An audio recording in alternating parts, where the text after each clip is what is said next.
Welcome to the Hawks Nest live stream show. My name is Brandon Kane. Thank you so much for tuning on in here Wednesday, getting yourself through hump day today as we get ourselves through this off season and just taking a little bit of a retrospective look at both the Seahawks last season and some of what they're doing and both defensively, offensively, player by player, new quarterback coming in, but also those guys that are in development that we've had in-house for a little bit of time to see if this can all come together at the right time and really take flight for this team to become contenders this upcoming season, that they can push for a division title this year, right now.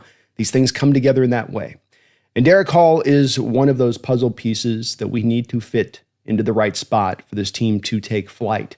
Doesn't have to necessarily be dominant, but we need him to be a key contributing factor to this team. And Derick Hall is a guy that did come forward in a real major way last year. His rookie season was pretty disappointing. Didn't get a lot done, didn't do much as far as run defender, wasn't able to generate much pressure, and it was really disappointing because coming on the heels of training camp, you had even a guy like KJ Wright who was down there at practices watching what was going on, and he looked at Derick Hall and was like, man, this is a guy that could be a defensive rookie of the year kind of candidate guy. I mean, he's got that type of talent in him, and we just didn't get to see it the first year. Last year, we did get to see it where he was actually able to get those sacks racked up and able to be a player as far as a pass rusher goes. Unfortunately, the run defense still kind of didn't quite come forward for him on that, and so that is going to remain a little bit of the part we're going to talk about and discuss today that's got to kind of come forward in this game. I think the Seahawks have done some things from the roster standpoint to be able to mitigate this, especially getting a guy like DeMarcus Lawrence who might be able to remove some of the early down snaps off of the back of Derick Hall. And there are some good reps in there with him in the run game. He's not like Darrell Taylor. Darrell Taylor was a guy that went out on game day, I think, and probably weighed about 235 pounds, and he would just get pushed all over the football field. And then he'd have bad instincts, and he'd be a bad tackler. It was the trifecta for him. I wouldn't say that that's the same case with Derick Hall, that he's not a guy that couldn't come forward as far as a run defender or improve here with it. It just is still remaining to be kind of one of the holes in his game. Now, as a pass rusher, he has gotten more effective in that way as well, but we're going to be looking at a little bit of that as well, was that it's good. He's got a really great trick in his bag that he can bring out. It can be devastating. He does need a couple of other tools to kind of augment that, I think, to keep tackles a little bit, I guess, a little more true to his power. You know, they're kind of loading up for his power, hunkering down for it because they know they're not going to get a swim or a rip move or something, like a double-handed swipe kind of thing. Not going to get that. He's going to try to hit at me with power. And so if you're going to be kind of predictable like that too, it can be a little bit tough to always be successful with just kind of that one trick situation going on. So let's look at here Derick Hall last year, where he got some improvement, where he came for. I put the wild card symbol down here in the thumbnail because I think he is the wild card. I think that there's a spot on all of these young players where you can get lost in the sauce a little bit and go, man, the guy's only been here through his first 2 years. I guess it's just not going to really come together for him. I guess he's just not going to be that difference-making kind of quotient we thought he could be when we took him in the second round. But players develop at their own speed. Young guys, especially coming in this league, need a little bit of extra time, typically speaking, to really then take flight and come alive. And I'm hoping that that can be the case with Derick Hall, because if he can be that guy that taps back into that talent that KJ Wright was talking about when he's at practice, and that defensive rookie of the year type ability to play like that, and you put that with the rest of your edges, this thing could be very, very, very dominant. Looking at the rank last year for Derick Hall, we see that he was the 77th highest rated edge in the sport, just above aforementioned Darrell Taylor there at 78, and Dietrich Wise 79, Dante Fowler 75, Danico Autry in there as well, just above him. So not a bad year, but 64, 65 being an average grade, a little bit below average when it's all said and done as far as how the metric went with PFF. And that's really weighted down mainly on the back of the run defense scores, tackling. Those are the two things he gets really dinged for, I think, and that's really what's kind of caused him to not be a little bit higher up on this list. But as a pass rusher, he did get better and he did improve on that side of it. So that did at least bump this up, and it was, I believe, an improved grade from where he was last year. Here are his grades from the previous season. So 2023 was at 44.4, just a tough year. And keep in mind as well, last year, his rookie year, he was injured. I believe he had a little bit of a shoulder thing that he was trying to get through. No sacks in that first year, only 11 total tackles. Comes back this year, he's got 45 total tackles, or pressures, sorry, only 11 pressures in 23, 45 pressures this past year, which I think Leonard Williams might have had him beat, but I think that was the team lead on that too, by the way. 24 hurries, so all good there. 15 tackles, 16 tackles in his first year, 15 tackles last year. So that part of the game just didn't come up really hugely. He's got a pretty good missed tackle rate as well. That's why his tackle grade overall is a little bit lower than you would typically see on that. Use-wise, I thought when he came in that there'd be a little bit of an ability to bump him inside at times and let him operate out of there from like a 3-tech. You haven't needed to do that because you've been stacked up with 3-techs here, but he is just being used on the outside. Those are where the reps are coming from with him, 100% on that side of it. So the pressure number in the hurries, that's the thing that comes really forward. 8 sacks there is nice, but you do like to see the hurries and the pressures coming forward in that way. The part that I know that he definitely will carry forward into this year, I don't have any doubts about that. It just does come down to that run defense a little bit and whether or not he's going to be able to kind of have that all go together right to make him a full player, a complete player, because the guy does have a lot of talent. He was taken out of the second round a couple of years ago by your Seahawks out of Auburn. And when he was taken, as we're going to get into his tape here a little bit, I called him as a guy who had Hulk hands, like those Hulk hands you could buy at the toy store a couple of years ago. He would be like that at Auburn because when his hands got up on offensive linemen, he moved offensive linemen. And specifically, there was 2 moves that he really featured and all he really needed to really feature in order to be successful. One was pure bull rush. I'm going to hit you with my 2 hands. I'm going to push you in the back pocket. I'm going to walk you back, and he would walk guys back. Just has a difference-making level of power that he can bring on that side of it. The next thing was the long arm bull rush.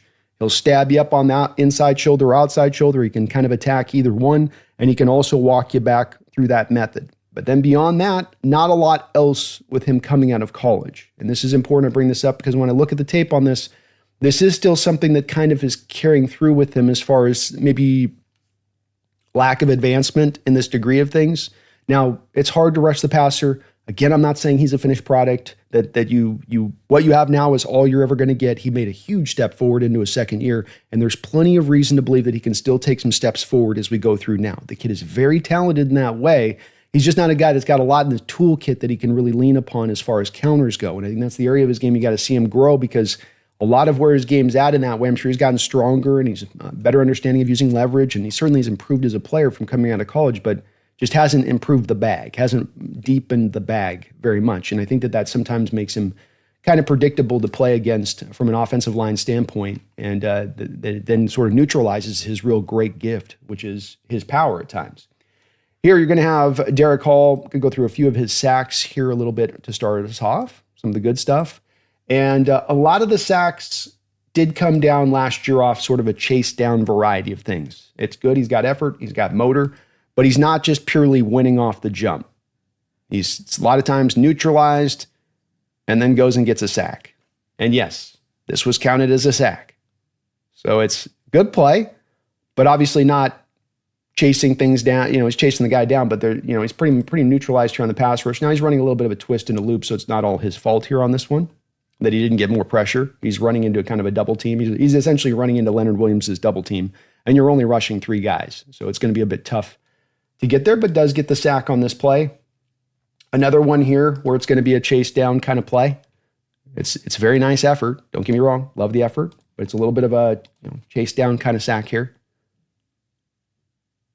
O'Donnell just kind of falls down after his initial read's gone. Uchenna does a good job of kind of forcing the issue, and he just kind of drops.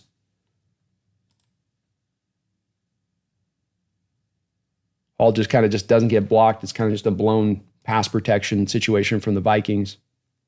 They're trying to get the defense to buy into this being a run, and Seattle doesn't take the bait at all. Not at all. So another kind of little chase down sack a little bit. Here the same way. Yes, this does count as a sack. I know that's going to be the question. That's a sack? Yep, this one is going to be counted as a sack again.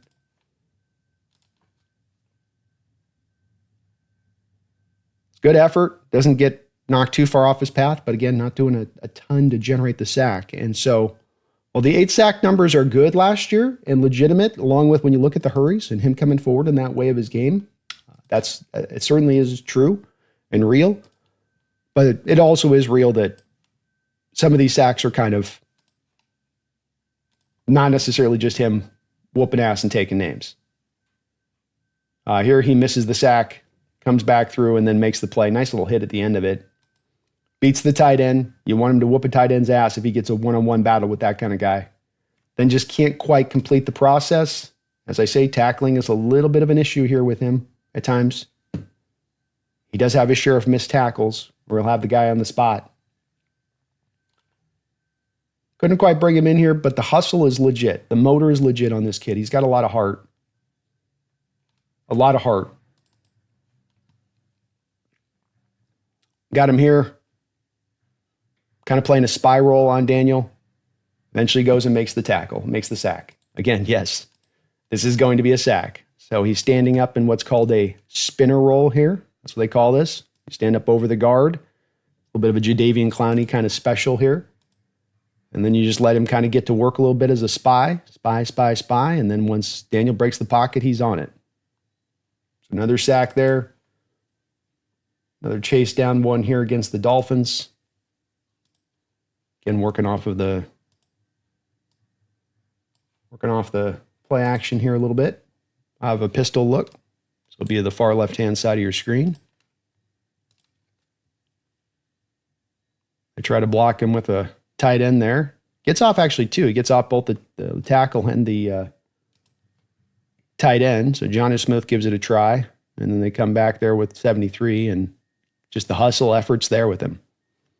So I don't want to diminish these sacks. The hustle and the effort's legitimate, and not all players have a real red-hot engine where they're going to fight throughout the whole course of a play to go after it like this. They might just kind of give up right about here, right? I've got two guys blocking me. I'm not going to get the job done. Let's just get to the next play. But he does fight his butt off, gets back into the play, makes a nice little hit on the quarterback. Always feels good when you're able to, back in the days when I played football, there's nothing better if you're a defensive player than having a quarterback who doesn't see you coming. Derrick doesn't really light him up here. He's pretty gentle on him. But boy, is that such a good feeling when you can just hit that guy and he doesn't know it's coming. Oh, is it so? It's so satisfying. It's very satisfying.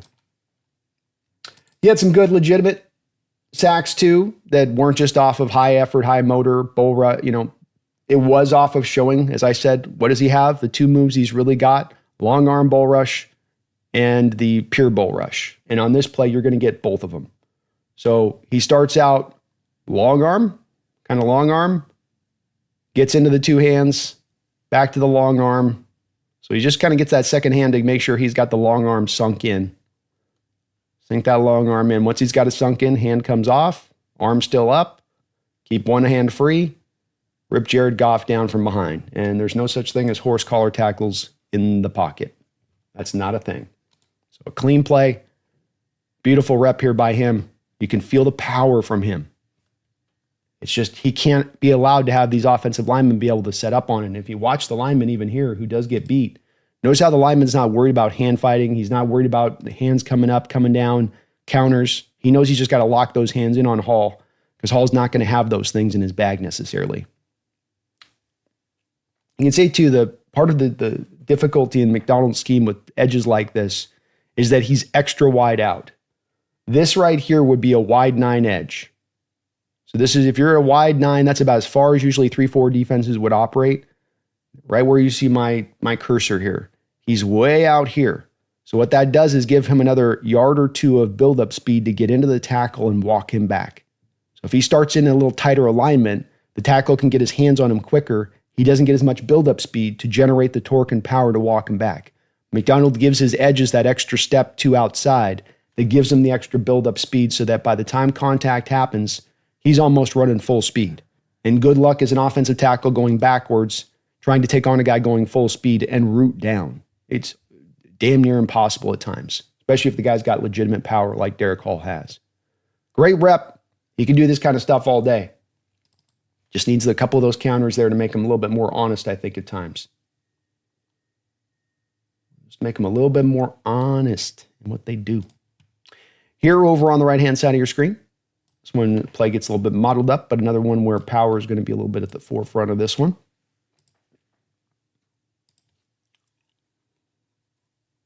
Cuts inside on a little bit of a loop inside. Works off contact well. Disengages off the block. Finds the quarterback. He's got good awareness of the quarterback. That's one thing I give him as another kind of benefit in his game that some defensive linemen don't have. Very good awareness of when the guy's going around him as a quarterback. It's not as much, doesn't translate as much as in the running game, but he can certainly find the QB of the quarterback. He starts bouncing around, scrambling around back there. So another one we're just able to get off the block, disengage off. Nice play. Nice play. I mentioned he's got some Hulk hands. What do Hulk hands look like? This is not one where he's getting a sack, but I just want you to watch the left-hand side of your screen all the way on this play. Don't look at the ball. Just concentrate on Derrick on this play. What do I mean when I say he's got Hulk hands? Watch this. Boom. It's just... Look at that tackle. He is getting thrown backwards. Ah! Ah! Ah! All right. So he's got some Hulk hands on him. The power's there. But again, you see, he's just trying to rip into you with that power. He's not trying to bring a lot of extra out of his bag. There ain't a spin move here. He's not going to hit you with a Euro step.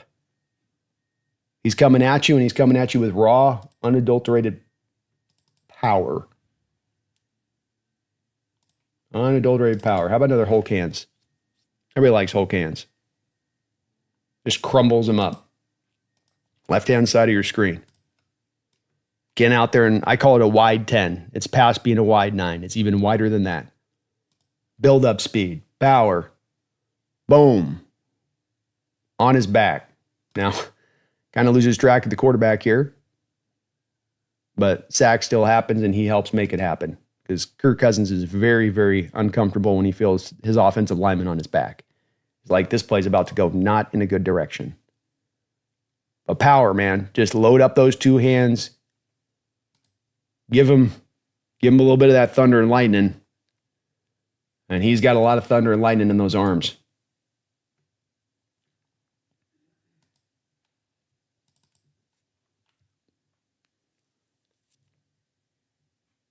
Love this rep here because we actually get a little bit of a swim move. We get a little bit of a rarity from him here off of watching the tape last year where he's actually bringing out the moves, and this gives me some hope about him developing. So a nice little swim move here on the tight end, and then quick enough to get past the helping guard, I believe that is. They're trying to get back and help out. Now they got a guard they're trying to pull back across the formation. It's the quick, see if the way the Dolphins play this is that the tight end doesn't have to neutralize Derick Hall in the block. He's just got to get a little bit of an initial win to allow the guard to break back across the formation to get the block laid in late. But you can see that the tight end loses the block so fast with the swim move that the guard can't get over there and make the play. Probably the best play of Hall last year, perhaps. At least as a pass rusher. You're actually getting to see that swim move right here. A little swim. Just that little bit. If he can develop a little bit of that with the power, that can just come along a little bit more. Man, what a big difference that would make. Now tackles have to play him a little bit more honestly. No more cheating. Good dip and bend on this play.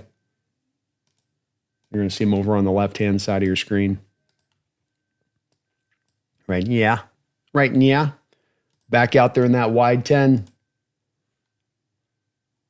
Another little bit of a room of optimism here for me where you're seeing a bit of a counter to what he normally does. So why does this move work? Because 71 is completely loading up for his power. He's completely expecting his power. What Hall does instead is kind of give him a bit of the ghost move, where he drops it inside. It's kind of a Euro ghost move, a little bit of a slight Euro step, but a little bit, mainly it's just the ghost move where you're ducking under their hands. The guy's dropping his hands out there to get physical with you and to be violent with you. And then he's really loading up to hit those hands hard because he knows you're going to hit him with the bull rush. And then you just dip under the hands. Dip. Right under the hands. So there are some snaps in here where he shows you some evidence of some other things there he can develop in that bag. This stuff just has to come along a little bit more further for him to become more of a complete player, especially as just purely, at least as a pass rusher. We'll see where things come along as far as run defense goes, but that's the main thing we just need to see with him there. Derrick coming off the left side here again, Back out there in that wide. I call it the wide 10.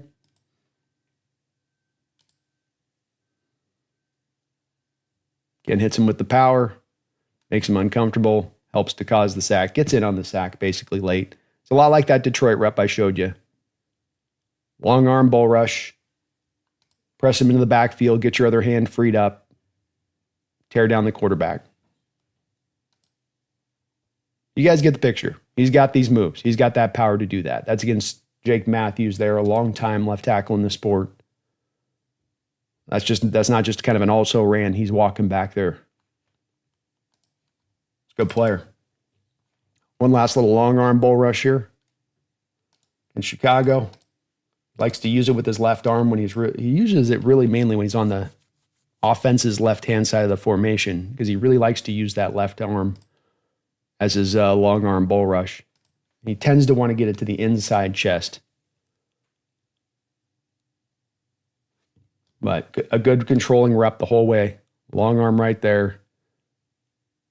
And then go find the quarterback. That awareness I was saying where he can go find the quarterback as he's kind of bending the pocket down like that with his power. I'd call it a little bit of an innate skill. Kind of gets him up around the head here. Kind of chokes him out here at the end. little choke move there on Caleb. And if it wasn't already a long season, it got longer. And then week 17, he choked me. Good bit of power here, though. He's got it. He definitely has the plus NFL power to his game. How about the run game? Well, I'm going to show you some good reps in the run game at first here. Some reps that show also likewise that he can get the job done. But the run game is also the part, along with developing those secondary moves, that needs to come along in his game to get the most out of him. Here, very good instinctually, sets the edge, closes the hole. Just look at the strength and power on this tight end here. Just throws him out of the play. It's a grown-ass man. He's just throwing him away. And then goes and finds the ball carrier. Great play here. Eliminate 2 blocks and then still go make the tackle. But the power, man, those heavy hands, Hulk hands. What do Hulk hands look like? This. That's what we call Hulk hands. Get out of here. Get out of here. Who you think you are? You ain't blocking me.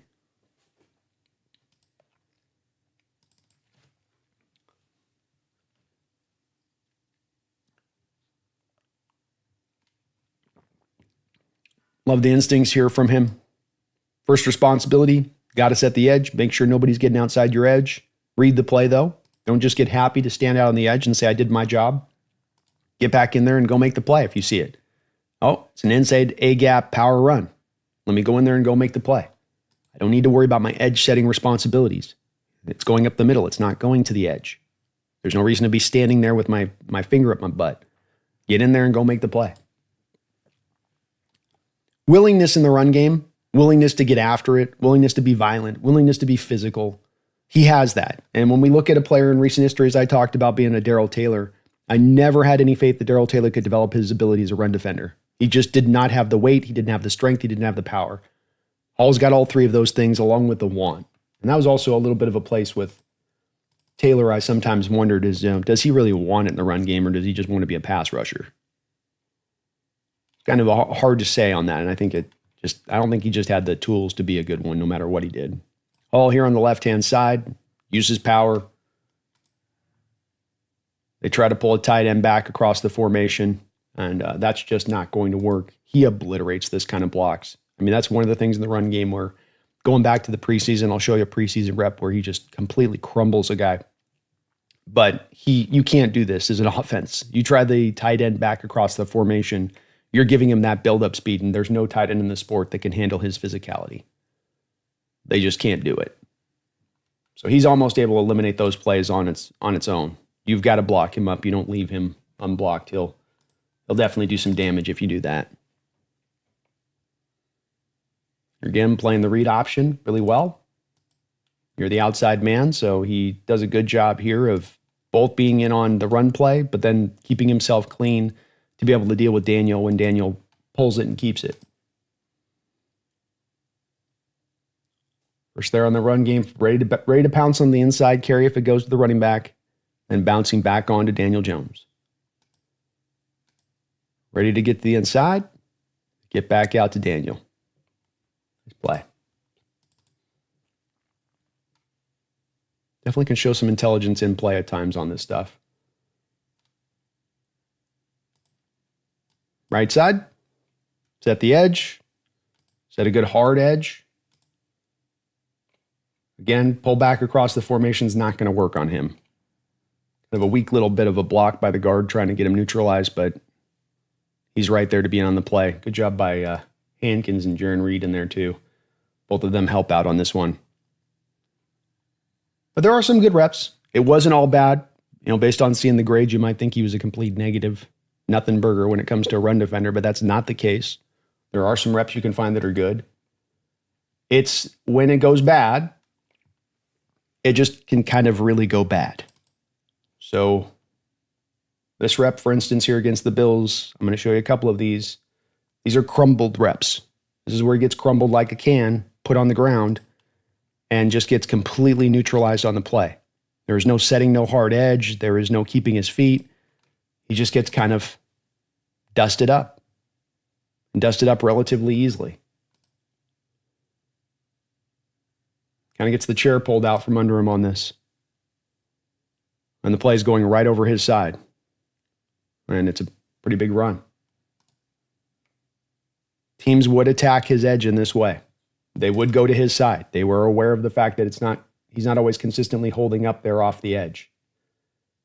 And it's the oddity to me with him sometimes where he's got such great strength and power. You wouldn't think he would get kind of ragdolled around at times like he does.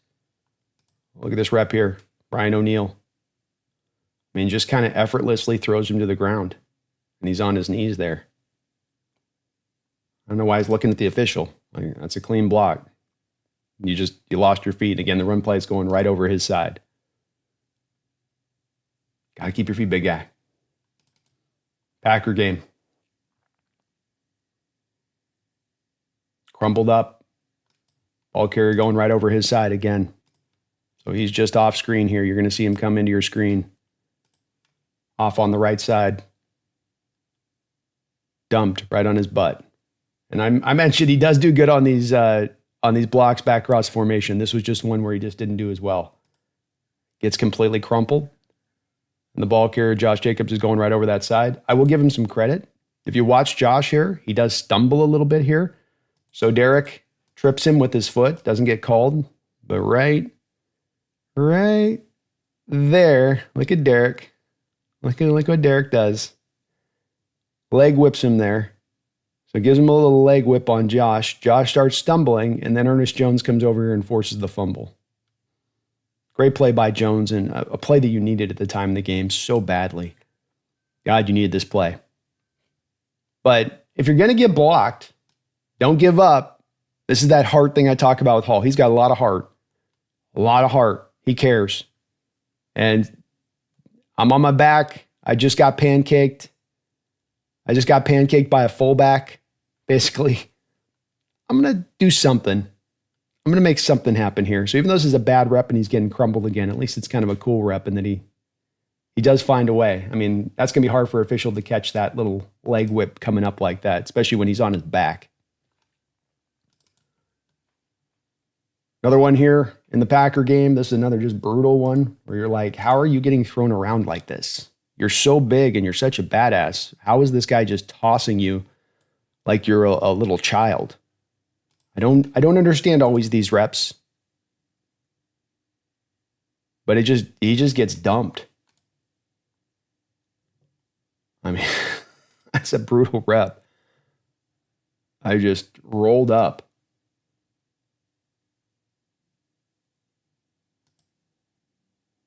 I don't know if he just catches him kind of on the wrong foot or what it is. Tough rep. Tyrese Knight does a good job of cleaning things up.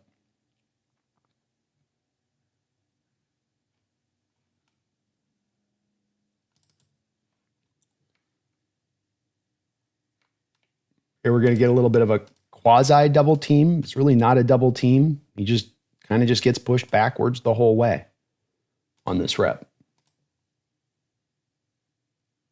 Loses about 3-4 yards, doesn't get in on the play.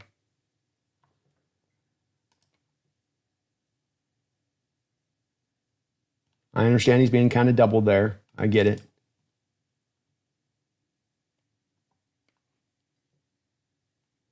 You're not as bad a job.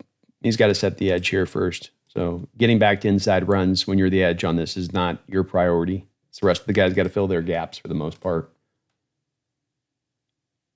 But O'Neal's got him kind of controlled off the jump there on the rep too. Just a little bit. So the run defense, these are the reps you get with him sometimes. The crumpled reps, the pushed backwards reps, just the power not showing up as consistently, play in and play out on the run defense snaps, and the part that he's got to clean up. But there are these specific spots he does have to clean up. But I do have more faith in him being able to clean it up than I think would other players. And I'm going to show one rep, which was his worst rep of the year, not because he got beat, not because he wasn't giving good effort, not because he got ragdolled. But this is, of course, the play against Josh Allen at the end of the year where you get a helmet-to-helmet hit. This is a third down where you would get the Bills off the field if he doesn't hit him here. Get the ball back to your offense and give your offense actually a chance. But he's not thinking. He just gets going too hard there, hits him long after the play. And the reason actually I like this play and the reason actually I like what this told me about Derick Hall is that you have Jarran Reed jump up quickly and get right in Derick Hall's face. And I mean, he's screaming at him. He is as mad as I've ever seen Jarran Reed on a football field at another player. Never seen Jarran Reed do that. He got in Derick Hall's face. And there's a couple of really good things happening at once there. Number one, you have leadership in your locker room showing itself instantaneously. And if you want to be a great team, if you want to contend, you got to have guys like Jarran Reed that are going to get up in the faces of these players, these young players, to tell them that's not acceptable. That is not acceptable. And Derick Hall in that moment, there was some tete-a-tete back and forth. Hall fought back with it. Hall got into it. Hall wasn't owning the mistake initially. You're emotional and you're in the game. That stuff's going to happen. You had to get Leslie Frazier over to the sideline to kind of walk him down the sideline because he was about to get back into Jarran Reed. After they got to the sideline, he was going to go back after him. Leslie Frazier, that old wizened coach, able to pull him aside, talk to him in his ear and let him know what Jarran was trying to do, let him know what was going on. And there was a moment that the camera then caught later on of Derick over on the sideline, and it looked like he had some tears in his eyes. That if not tears in his eyes, you were feeling that he was feeling the mistake he had made in that moment, that the emotionality of it had settled down after a couple minutes and he had a chance to really think about it and what had happened and what he had done. And to me, I really felt like you could just sense from the guy at that point that he cared. That this isn't a guy making a mistake because he's operating out of control or wild or he's not thinking about what he's doing. He's trying to play hard. He's trying to go make a play. He's trying to do the right thing. And the worst of results happened at the worst of times in the game. And I'm sure he's going to learn from that experience and grow from it. But I love seeing a guy care like that on the football field. I think about myself in that kind of position as a young player if that had happened to me and I'm a rookie and I'm going out and I'm just trying to play 100 miles an hour and I'm just trying to play my butt off and hard and earn my spot in this league, earn my place in this league. And then I go and cost my team that and I've got my intensity going and I'm barking back and then how would that feel in me a couple minutes later as I have a chance to think that over and man, that would hurt so much and man, that would burn me so much. So I know that this was a bad play to show from him from last year technically and a brain dead moment in what was going on. But this is what happens with young players. They develop. And I think in football, especially because the sport is so fast and it goes so quick and careers are so short that we don't tend to want to give these players the time to develop. You either are going to swim with us throwing you in the deep end or you're not. And if you sink, then so what? We move on to the next. But I think that we're better suited to give these players sometimes a little bit of time to understand that this is a really tough sport to play and that there are certain positions that are even tougher than other positions to become really good at it and to become even great at it. And that some guys are freak shows and they can instantaneously jump on the field and dominate. Some guys need a little bit of time to get to that place of being able to dominate or quasi-dominate. The tools are in the bag of Derick Hall from the power, size, length, motor, awareness in space. He's got the tools in there to make a player who can be a legitimate edge in this league and can be a well-rounded edge at that and a good fit for Mike Macdonald defense. He wants the power edges. He wants that guy that's going to come off the edge using that bull rush and walking that tackle back and blowing a play up without necessarily making the TFL or without actually getting maybe even his hands on the running back or quarterback that gets flushed up in the pocket because he's just pushing that guy in the backfield, but that you're creating chaos for the offense on the play with this kind of player coming off the edge in that wide 10 kind of role that he kind of goes at in that way. So I have a lot of hope here for Derick Hall. The things he's got to clean up are very clear here. Got to get more consistent in the run game. You can't be dumped. You can't be crumpled like a can over the course of a game on a couple of snaps here and there. You can't get pushed backwards. You're big, you're strong, you're a badass. You need to set those hard edges. That's where this defense starts. Got to get better. That's going to come along, I think, with that grown man strength, growing into your grown man body, and just getting better in your technique, getting better with the leverage. Pass rush wise, he's got the long arm bull rush. He's got just the pure bull rush that he can give you. Can you get the counters developed? Can you institute a little bit more of that ghost move? Can you whip out maybe a rip or a swim move from time to time? Because if I was an offensive lineman, drop back in my stance and you're coming at me with power, I'm thinking hunker down. I'm thinking get that anchor in there. Get those hands shot out as fast as you can and shoot those hands out with maximum aggression. Well, what happens and why do those defensive players use those rip moves and swim moves? So that when those offensive players are shooting out their hands too quick, those tackles are shooting out their hands too quick, you can be ready for it and then work off those hands, right? Knock the hands down, bring the swim over. But you're anticipating the hands striking you with that crispiness versus, let's say, a tackle that's got to work off of a finesse pass rusher, and you might see that tackle keep his hands in there a little bit longer, where you're not seeing him shoot out. He's kind of sitting there waiting for those hands to slap him down, try to do a swipe move, try to go to your Euro. But with the tackles on Hall, boom, they're sending those hands out and they're sending with full force because they know he's just going to try to go to that bull rush time and time and time and time again. So just a counter here and a counter there. Doesn't have to be constant, but just a couple of counters instituted into his bag. I think it's going to take him very far as a player if he can develop those elements of his game. But this is why he is the wild card. This is why he is really, as much as anything on this, from this four-edge group that you have that's a strong four-edge group, he is still somewhat of the one unknown. I think we know what we got in Boye Mafe at this Hall, which is a very well-rounded player, maybe not a dominant player, but a very well-rounded player that can be impactful both in the run game and as a pass rusher kind of equally. DeMarcus Lawrence is going to be a early rundown defender who can give you some pass rush.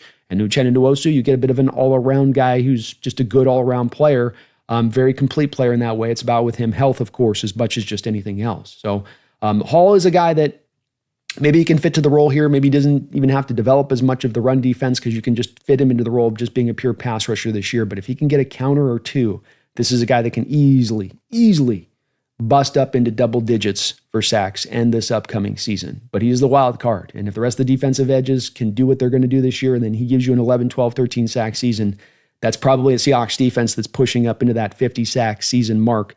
And that's going to be a defense that's that much closer to being dominant, to being like a top 5 defense if they're bringing that on that side of it. You give me just 50 sacks on the back end of it, I can probably tell you a lot of other good things that have happened on the front end of it and how you've defended the run and how you've gotten offenses off the football field and how you have limited points.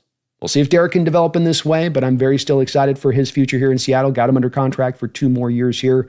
Came really far forward last year on the pressures and the sacks. Now we just need him to take that step forward there in the run defense game, and we've got ourselves one hell of a player.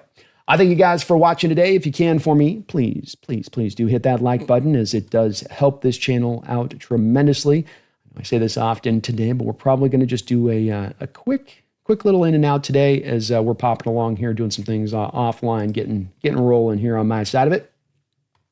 Let's see where my people are at, though. Chad Hart, how you doing, man? CD Woods, what's up? CD Woods says, what are the odds either Mafe or Hall takes the next step? I feel like Mafe has like a month of superstar production, but isn't consistent. We will be doing a show on Mafe as well, but I think that you touch on it very accurately to where it's at. Both of these guys have a lot of talent, and both of these guys have actually shown you production on the field that makes you believe that they can get to a place of you've got a really well-rounded player. Maybe not to the dominant level of things. Maybe you're not getting a Max Crosby or a Myles Garrett or a J.J. Watt or a Micah Parsons type guy in either of these two guys. But you can get that next step, just below that. I think your take is correct with Mafe. I mean, it's very hard to pinpoint him down because when he is hot and he's on his run, he looks like he can be a superstar pass rusher in this league. He can be a 17, 18 sack guy. But then he has his 4 or 5 games in a row where he just suddenly goes quiet, and sometimes it's hard to know the reasons. I wondered if maybe some of the CD was him dealing with some minor injuries last year, and then he was kind of, once those injuries hit him, he wasn't able to be kind of the same player. Probably having to play a little bit too many snaps with the fact that you didn't have Uchenna Nwosu all last year, and then you had Roy Robertson Harris out there not giving you much, and Travis Gibson not giving you much. And then you had as well Derick Hall being kind of a negative as a run defender. So that probably drew Mafe to have to play probably more snaps than he should have had to have played in total. But he's just hard to get a pin on because of the fact that when it's so good, he's great. I've called him the streaky shooter of our team, where it's when he's hot, it's like he can't miss. But when he's cold, he can't hit. Kendrick Lamar, how you doing, man? What's up? It's good to see you in the house. Jair went to, you're right, Jair today Alexander went to the Baltimore Ravens on a $4 million contract, worked up to $6 million. Should we have done that? I don't know why we wouldn't have. The only thing I can estimate on this is that, of course, John Schneider does have connections back to the Green Bay Packer organization, Kendrick. So maybe he placed a call out to Green Bay and he said, what's the story on Jair? What's the story on the injury situation? Another part of this could be, too, with Jair, Kendrick, that he took less money to go to Baltimore and the opportunity to go play for a Super Bowl there. I mean, that's definitely very feasible, and that's a pretty good landing spot to go. That's a hell of a defense, hell of an offense. You're looking to kind of have a prove-it year, and if from Jair's standpoint, you take that low-end deal, you go to a Super Bowl contending team, and you go out there and you ball. Do you then earn that 3 or 4 year extension? Possibly so. So it makes a lot of sense to me from Jair's standpoint. I don't think that we would have got the same kind of deal for him, Kendrick. It probably would have been more of a 110, but I also don't even know if Jair would have really wanted to do that. Does he want to come out to the West Coast? He played his college ball out there in the South and in the Midwest, goes out to the East Coast now with the signing. I think some of these guys, we sometimes don't think about the fact that some of them just, don't want to come out to the Seattle, that's not necessarily a destination location for every player in the NFL, especially those guys, it seems like, who did somewhat, play in the South a little bit / East Coast. That's just kind of a theory of mine, though, Kendrick, as much as anything else.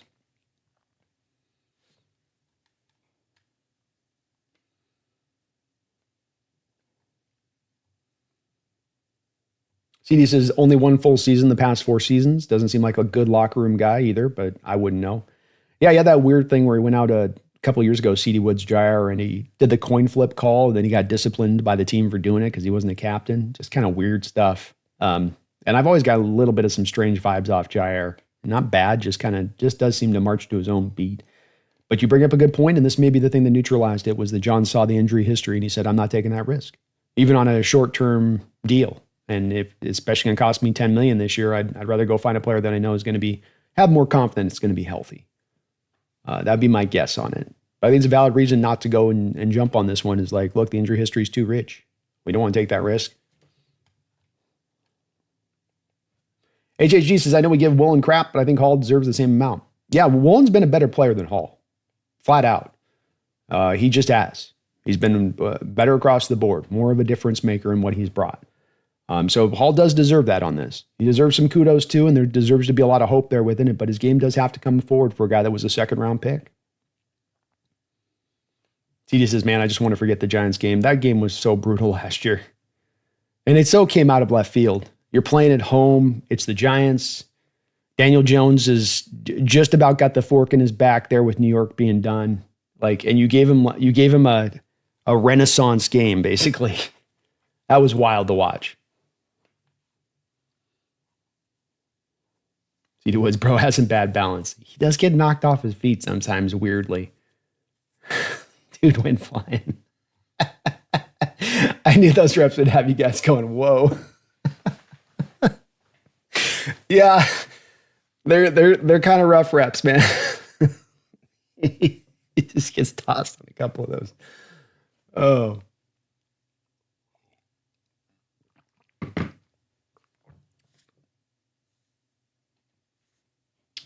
Just on the bright side, Hall did not throw an interception in the red zone against Patriots. Not sure if I saw Russ cry. I think Sherman might have, almost did. I think Sherman was close too. I probably would have cried too if I was on the field as a player there. CD says, yeah, boneheaded play, but he learned from it. That leadership is the reason the Jaron Reed extension is worth it. Amen, CD Woods. And even though it's a tough moment, that thing, and that it's a bad play for Hall, I think there's sometimes that silver lining or that good that you can kind of glean from the bad. And that's one of those moments where I kind of can. That one of the more shots that stays with me from last year, watching the games, that shot of Derrick on the sideline after everything had kind of settled down there in that whole kerfuffle, and just the look on his face. And it just spoke to a look of, damn, why'd I do that? I cost my team. I mean, your heart went out to the kid. Absolutely did. But it also was kind of endearing as well. And then you go, man, yeah, he cares. He wants this. A lot of these players, I don't think that that's always the way it is with them. I mean, they're out there collecting a check. They'll give you their they'll give you their best. They'll try, but they don't necessarily have that same sense of care. Seth says Derick Hall probably has the most untapped potential remaining on our D-line. D-Law is the perfect mentor for him to mold his game after. Great point, Seth. Yeah, because in DeMarcus Lawrence, you have a guy that also predominantly has worked off of power at the forefront of his game throughout his career. And that's where Derick Hall is going to have to operate as well. He's never going to be a technician. He's never going to be a guy with a big old toolkit. You don't have to be in the NFL. If you have the good forefront skill of that power that you can lean on, you just need the counters to keep them honest. So they just can't purely load up on the power 24/7. And it's something that I think he can develop then at that point. Phoebe says, B, do you know if Jake was on drugs yesterday? Because I thought he was going to OD talking about his Rams. Folks giving him a hard time for where he had that defense. He's there. He's very high on the defense, Phoebe. I'll tell you that. He was very high. It blew my mind when he said that the Rams had the best corner room in the league. I'm like, in the division. That one got me. I was like, whoa. Whoa. Yeah, he definitely loves his Rams, man. So that's as Jake has the most biased takes. That's what I preach about Brandon and Jesse. They're honest with what they believe. Jake saying they have the best secondary in the NFC West was laughable. I thought it was too. I know he loves Achilles Witherspoon and he's got his jersey behind him. But I mean, Witherspoon's fine. Yeah, but the way he talks about Witherspoon, you'd think that Witherspoon's like this lockdown corner that, it's Revis Witherspoon that they've got out there. And she's like, he's fine. He ain't that, he ain't that. And I'll tell you what, the thing I tried to bring it up to him yesterday that I don't think Jake's thinking about with that secondary at all. And look, you think about what your corners do covering. That's what you want them to do. But that Rams secondary, if you guys want to have some fun, just go look through those guys as far as tackling grades go in that secondary. They got the Slim Reaper kid that they got from Washington who weighs about 150 pounds. He ain't tackling nobody. Achilles Witherspoon, he ain't tackling nobody. Darius Williams, he's not really tackling anybody. So what happens when you put a whole secondary together of guys that don't really want to tackle from your cornerback room?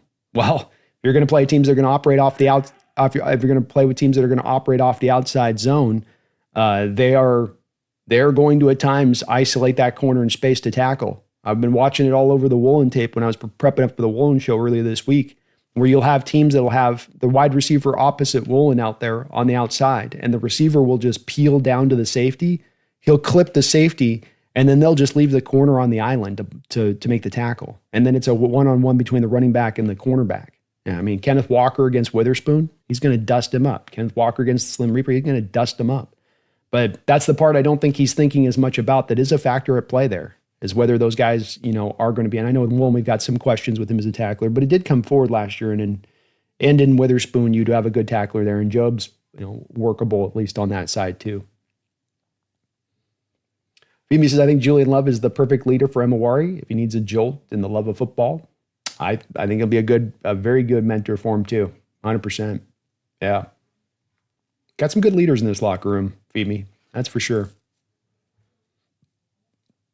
CD says, just wanted to say, I was watching the NFC West stream last night. I think the division is going to be like the NFC North, but our Bears are going to be a winning team. I like what your Bears did, CD Woods. And boy, it's going to be a very interesting situation to look at and see. We've got two methodologies of approach when it comes to rebuilding offensive lines. Both your Bears and my Hawks need to have the offensive lines rebuilt this offseason. Your Bears look to do it quicker, faster, be more aggressive in their approach with it. My Seahawks are sort of kind of taking a little bit of the slower roll approach, and it'll be interesting to see which one works or if both of them can work on of it.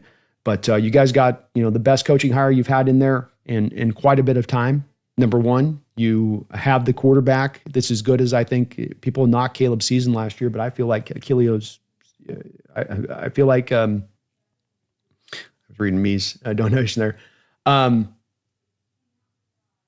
I feel like Caleb had actually a pretty good year last year, considering he was going up against Waldron in a piss poor offensive line in a defense that could get nothing done. And still got the guys on the outside you can throw to. You got the tight ends you can throw to. The line's coming along now. Defense should come forward. I like a lot of what the Bears are doing, CD. And I think I'm I'm not the big benefactor of Caleb, but I like Caleb, and I think he's gotten a little bit thrown under the bus last year by some fans in where their outlook is of him. So he says, yeah, that was crazy. His Achilleo take just sounds like a poor man's Woolen. Yeah, exactly. And not quite the ball skills, but yeah, just the way he paints it. And the part I think Jake's forgetting here about Witherspoon is that there's a reason this guy's bounced between 4 or 5 teams. And he's like, I just can't understand why the Rams didn't just sign him last year throughout the offseason. It's like, well, there's probably something to the practice habits. There's probably something to the commitment level here. There's something between the lines here.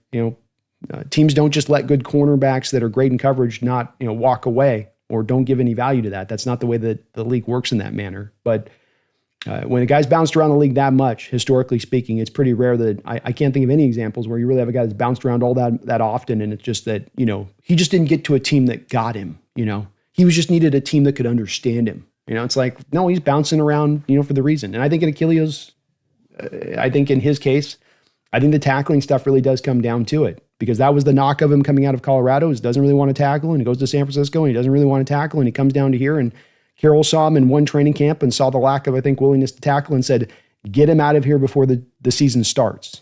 Steelers had him for a hot minute and they said, we're good with him. And he had a pretty good cover year for the Steelers, and they still were not in a real big hurry to not hold on to him. So I think there's something telling in that, but he is in on Witherspoon. That's for sure. Robbie Red, are we expecting a cross extension soon, or is he going to be playing on the 5th year? Also 15 to 20 million per season. You'll be glad to know on this, Robbie Red. I predicted the Michael Dixon extension about a week and a half ago. I was right on it. We were doing a show with Dan Viennes, and Dan was asking me about that. And I said, Dan, you're going to see Dixon be the first one that comes down. But I said, Robbie Red, the second extension that's going to come down, and probably before training camp, is going to be Charles Cross. I would be very surprised if we find ourselves getting to August 1st and Charles Cross does not have an extension in place. The 5th year option's there, but the 5th year option was just there as an insurance policy if negotiations were to break down. He's going to be signed to an extension. The price is going to be closer to the $20 million range, Robbie, rather than the 15. You'll be able to lower down the first year hit very low on that side of it, but it will come out to being at least a $20 million per year. That's the floor of what the extension will cost. But he's worth it. Me, what's up, me? Thank you again, man, for coming on last night too, dropping a $50 donation today, and he dropped a $50 donation last night. As I say, me, you're keeping the lights on here at the Hawks Nest throughout this offseason, man. I appreciate you for that, man. I thank you so much. He says, but B, Achilleo hasn't had a full camp. Laughing out loud. Yeah. That's the other Jake's thing, is that he didn't have a full training camp last year, and yet look at how good he was. So he'll have a full training camp this year, and then he'll be even doubly better. And I don't know if it works that way. Yeah.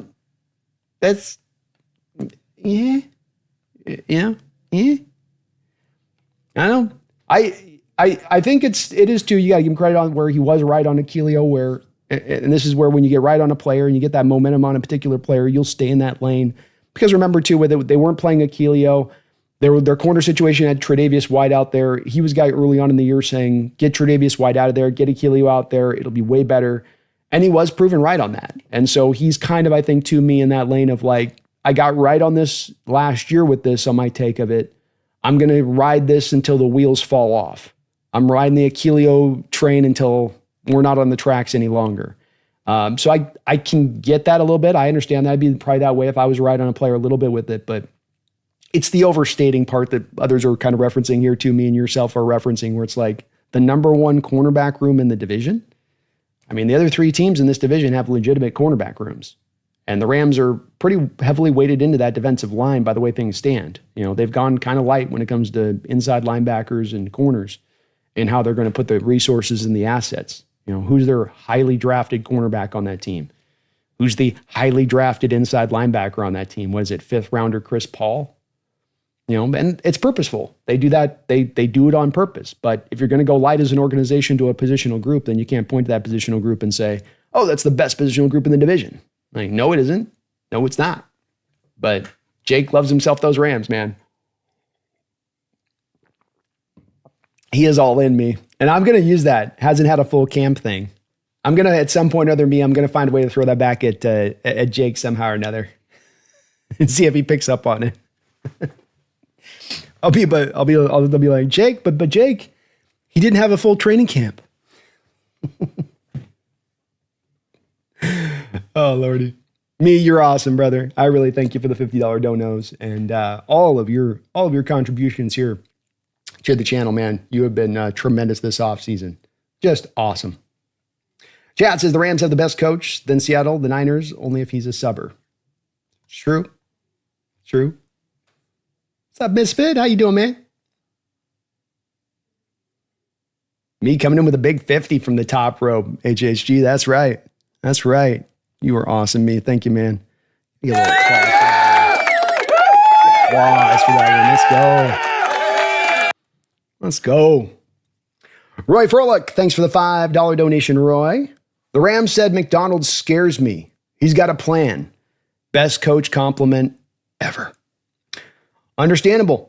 I think, Roy, and I'm sure, Roy, you caught the tidbit that was Cooper Kupp talking about defenses and the manipulation of defenses and what McVay did as kind of the standard bearer of that back in 2017 when he came to the Rams.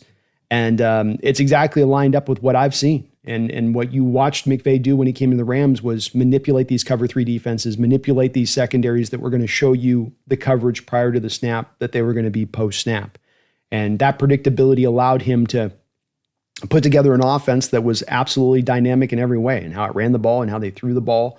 But now you have defenses taking steps forward now to take some of those easy wins from guys like McVay and Shanahan and take that off their table. You don't get that easy win no more. You don't get this easy win no more. You don't get that easy win no more. This is now going to be hard. You're going to have to do this a little bit legitimate. And so, Roy, for instance, the play that always stood out to me on this one would be whether it was the Niners or whether it was the Rams, you'd have your Seahawks defense in a cover 3 look, single high safety, corners in off coverage.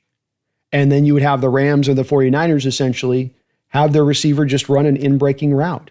And they run the in-breaking route at the stem of the route. So if you have a corner in 8 yards of off coverage, you have the receiver run to the 8 yards landmark where that corner is, and then he breaks inside. And if you're playing cover 3 as a corner on the outside, you have to stay clean over the top. Your first responsibility, especially in a Carroll defense, is to stay clean over the top. So you always have to make sure that you have that extra step to be able to run with the guy if he's going to go run the 9 route on you, which then leaves the door open on those in-cutting routes. And so guys like McVay and Shanahan could know that 6, 7, 8 times a game, I can run that route from either side of the field, and there's a really high probability that it's going to be open. I'm going to get a completed pass, and we're going to keep the chains moving. And so that's where McDonald is a guy that now secondary-wise has corrected and fixed up some of those holes that existed schematically. But then he's also just so creative from back to front in what he does to confuse offenses on top of that. And he marries it all together. And I think that McVay is a smart enough guy that he can recognize when there's a guy like that out there on the defensive side of the ball, who is essentially, in a lot of ways, the equivalency to what he is on the offensive side of the ball. And that is why he does scare him. Because he knows McDonald is not a smoke and mirrors guy. McDonald is not I would say even kind of like a Campbell guy where it's just, I'm going to chew glass and we're going to chew off kneecaps and we're going to just be badass. He's kind of doing it like in a different manner that's not just, housed in just being smarter and better on the field and in your logistics and how you're putting your game plan together. And this guy's got that. There is no smoke and mirrors. There is no, false intelligence here, or that it isn't just this guy's just a really smart football mind who's just very progressive in his thinking of it, who doesn't have to just rely upon some outdated archaic scheme that he inherited and learned from and has not pushed forward in the slightest. Not at all. Quite the opposite all the way down the line. And a guy that is as smart as McVay, real recognizes real. Smart's going to recognize smart, and he can tell when there's a guy like that that's a little bit different in that way, Roy. So I agree, man. It's a hell of a compliment of Mike, and they've got a fun little tete-a-tete thing going back and forth. Mike and McVay do. Yeah, they seem like they have a pretty good relationship, kind of offline when those guys meet up. Misfit says all Rams positional groups, first ballot Hall of Fame. CD says, no, I meant that whoever the fourth place is in this division is going to have a winning record, unlike the Bears last year. Meanwhile, our top teams will look like the NFC North did last season. Oh, that's fair. Yeah, I could see it become that way, CD Woods, especially because the division has so many easier games out of the division Like, I think the NFC West probably has the easiest outside the division schedule of any of the divisions in football. You know, those essentially 6 games that you're going to get to play, pretty easy compared to what other teams I think are going to have to deal with, including your Bears and their out of conference schedule. But okay, that makes sense. Yeah, I agree with that. And I wouldn't be surprised if your Bears end up as the kind of that number 2 team in that division this year. I mean, the Lions, they lose Ragnow. They lost Johnson, a little bit of that brain trust off that offense. Kind of feels like a little bit like Detroit might have kind of had their opportunity and their shot. And I'm not saying they're going to be bad now, but just like maybe not the exact team we've seen the past couple of years. And Vikings, JJ McCarthy, rookie year. We'll see there, CD. It's all good. I miss kind of read it too a little bit there. Addicted Brandon, when are you prepping the Mafi video? I wonder if Mafi's focusing more on run containment than he did this rookie year. Also wonder if he helped contain running backs letting Big Cat feast. We're going to be doing a Mafi look through on that and to see if he can take kind of that final step to become a dominant player in his form and that consistency of it. I don't believe that he was doing quarterback contained stuff. There was some of that being done, but the way Mike McDonald does it is rather than kind of quarterback contained from just the edges, he'll run contained stuff all the way around a little bit, you know, where you get it from your defensive tackles out to the edges as well, especially like Kyler Murray, they play it that way. Mafe just goes quiet. And I know my theory on Mafe last year has been that he was probably dealing with some minor injuries that were just kind of holding him back. I think the Patriots game, right at the end of the game, he got injured. And I don't know if he was ever 100% back full throughout the rest of the season. I also feel like he probably played a little bit too many snaps because you just didn't have the rotations right. Mafe's been a good run defender for you, especially when you're going to talk about him versus Derick Hall. He's been significantly better in that way than Hall has been. Better as a tackler, better as a run defender, better at getting off blocks. But Mafe had a good year last year. 70. I mean, you know, you got a 60 graded Derick Hall. Mafe's a 75 graded guy last year. The run defense grade came forward from what it had been in 2023 because he started out 2022, really good run defender. 23, it went a little bit backwards. 24, he came back forward this year in his run defense. So that's really I think that's a fairly consistent part of his game. I just think as a pass rusher, that's the inconsistent part of his game where it just runs hot and cold at times. And see, Addicted, it's not always clear as to why it's always running hot and cold. I've got to say. You know, he didn't have, he had 47 pressures, so he did have more pressures than Derick Hall did. More hurries, 36 hurries. He's got Hall beat there. You're looking just for the thing to just stay locked in through the whole course of the year. Just kind of seems like he gives you a 6-7 game run, and then the rest of the games he's going quiet. So last year, he has a sack in his first game, does Mafe, sack in his second game, sack in his third game, no sack in the fourth game, sack in the fifth game. And then the rest of the year, from on through that point, he only had 2 sacks. When you go to 23, he doesn't have a sack in the first game, sack in the second game, sack in the third game, sack in the fourth game, sack in the fifth game, sack in the sixth game, sack in the seventh game, sack in the eighth game, and then he only has 2 sacks through the rest of his year. So I don't know, Addicted, if maybe he's like wearing down in these last 2 seasons and that where he starts, he just can't maintain that same level, but there's definitely, he goes quiet through the back half of the schedule for whatever reason. And we'll try to make some sense of it, but I think some of it, I don't have a lot of understanding outside of that injury excuse as to why it's happening. I know in 2023, a big part of it was that Uchenna Nwosu was out there to be competent opposite him. And then when Uchenna was getting the double teams, because Mafe hadn't really set himself apart yet in the NFL circles to demand the double teams. And then when Uchenna got injured in 23, my initial instinct on that is that the double team started to flow more back over to Boye then, and that's part of what neutralized him in that way in 23. But I'm not sure 24 what exactly went down to why it went so quiet there with him.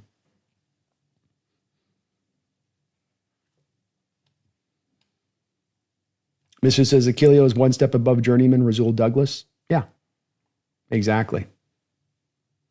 Exactly. Misfit Mafe will be 28 years old.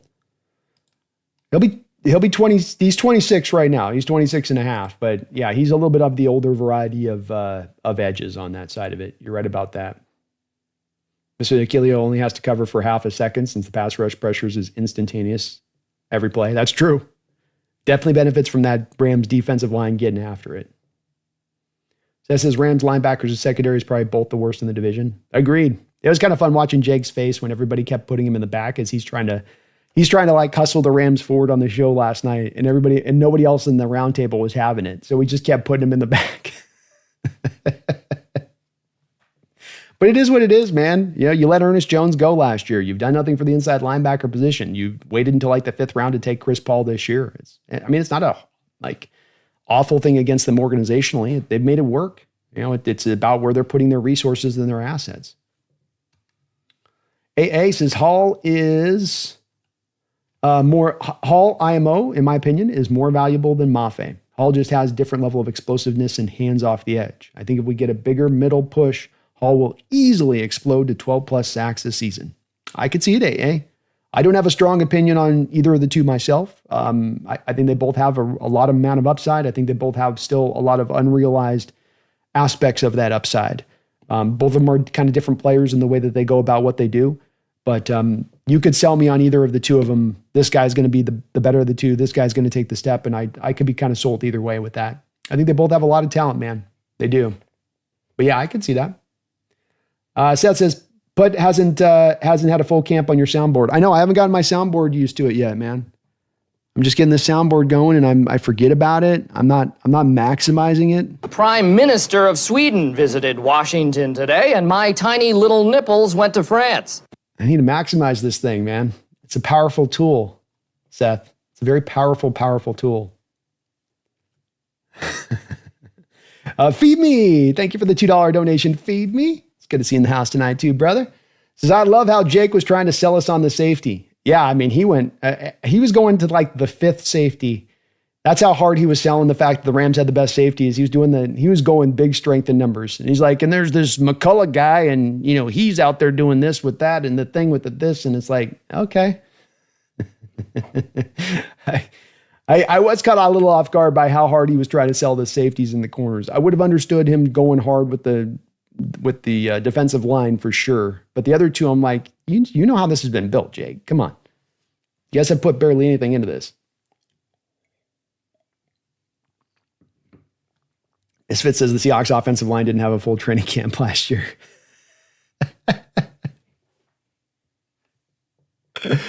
Oh, Jesus. Seth says Jesse's the only opposing fan that I think understands how good our defense can be and how important it is that we've kept all our starters going to the second year under McDonald. Yeah, agreed. And that's part of what I appreciate about Jesse is he's a very smart football mind, operates in much the same way I do, and trying to understand this stuff clearly. Not be a homer, but try to see it for what it really is. And then, you know, be informed in that way. He's been in on the Mike McDonald thing for a very long period of time, understanding what that coach could bring to play here and how good he is. And I think he can see how we're building this up and building it right and good. I think he's also a guy that's been very much a pro guy as far as just the talent that we've had in-house and recognizing that he himself has said that he feels like, you know, this talent that you've had in here should have been performing better than they have, and especially under the prior regime. But I think he absolutely can see where the plan's going on this one. And he understands it's going to be a problem. You're building a problem out here in the NFC West, and you're doing it at the same point in time as that his Niner team and their Super Bowl window is slowly sliding completely shut. And that'd be sobering. But I got to give him credit and kudos for recognizing it for what it is and not just, you know, leaning into that kind of homerism aspect of things, but going, no, it's going to be tough. It's going to be uphill a little bit as we kind of go forward. Phoebe says, I love how scared Jesse was when we hired McDonald. It made the hire so much better. It did. Yeah, he's like, damn it, why'd they have to get that so right? Why'd they have to get that so right? Didn't they, Phoebe? Me with another $20 drop. Thank you for that, me. Very, very kind of you, brother. Very, very kind of you. He says, Jake gives me Syndrome from The Incredibles vibe with his monologues and red hair, laughing out loud. Nothing against redheads, by the way. If he brings out one of his little remote, I'm going to freak out. And you know, he does technically to your point, he does have all of those horror masks behind him and the killers from horror movies behind him. I mean, to your point, I mean, if there was the evil, you know, evil genius thing going on there, that's what you'd expect to have him in his background, is a bunch of like Freddy Krueger masks and The it mask back there with the clown Pennywise behind him. I hadn't thought about that before me, but that actually does work pretty good. I might have to throw that one at Jake and be like, hey, we had this comp lately.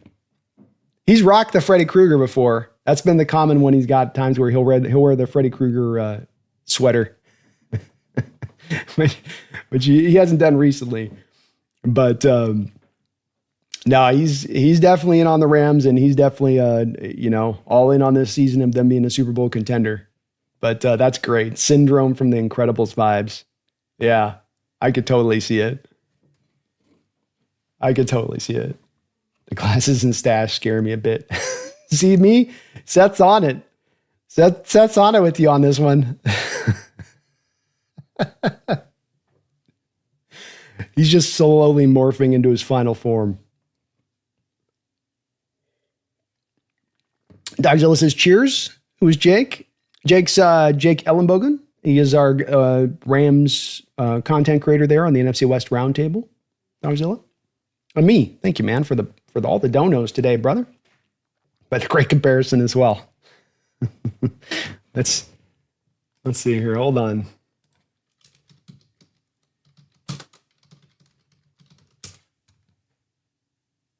Well, let's leave it to the chat on this one. Let's see what the chat thinks on this one.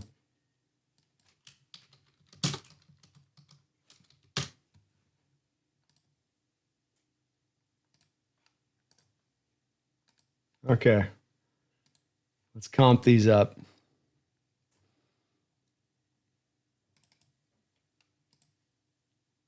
Okay, so we got Syndrome from The Incredibles.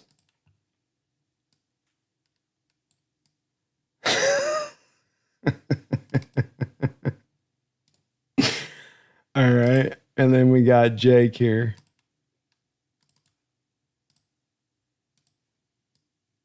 I mean, I don't know. I don't know, me. I mean, kind of fits. It does kind of fit a little bit.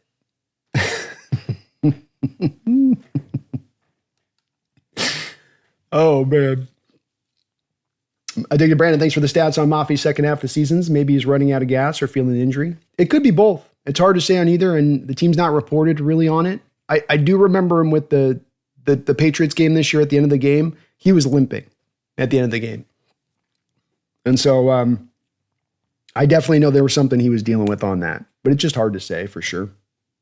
HHG, when's the next BNB show after training camp?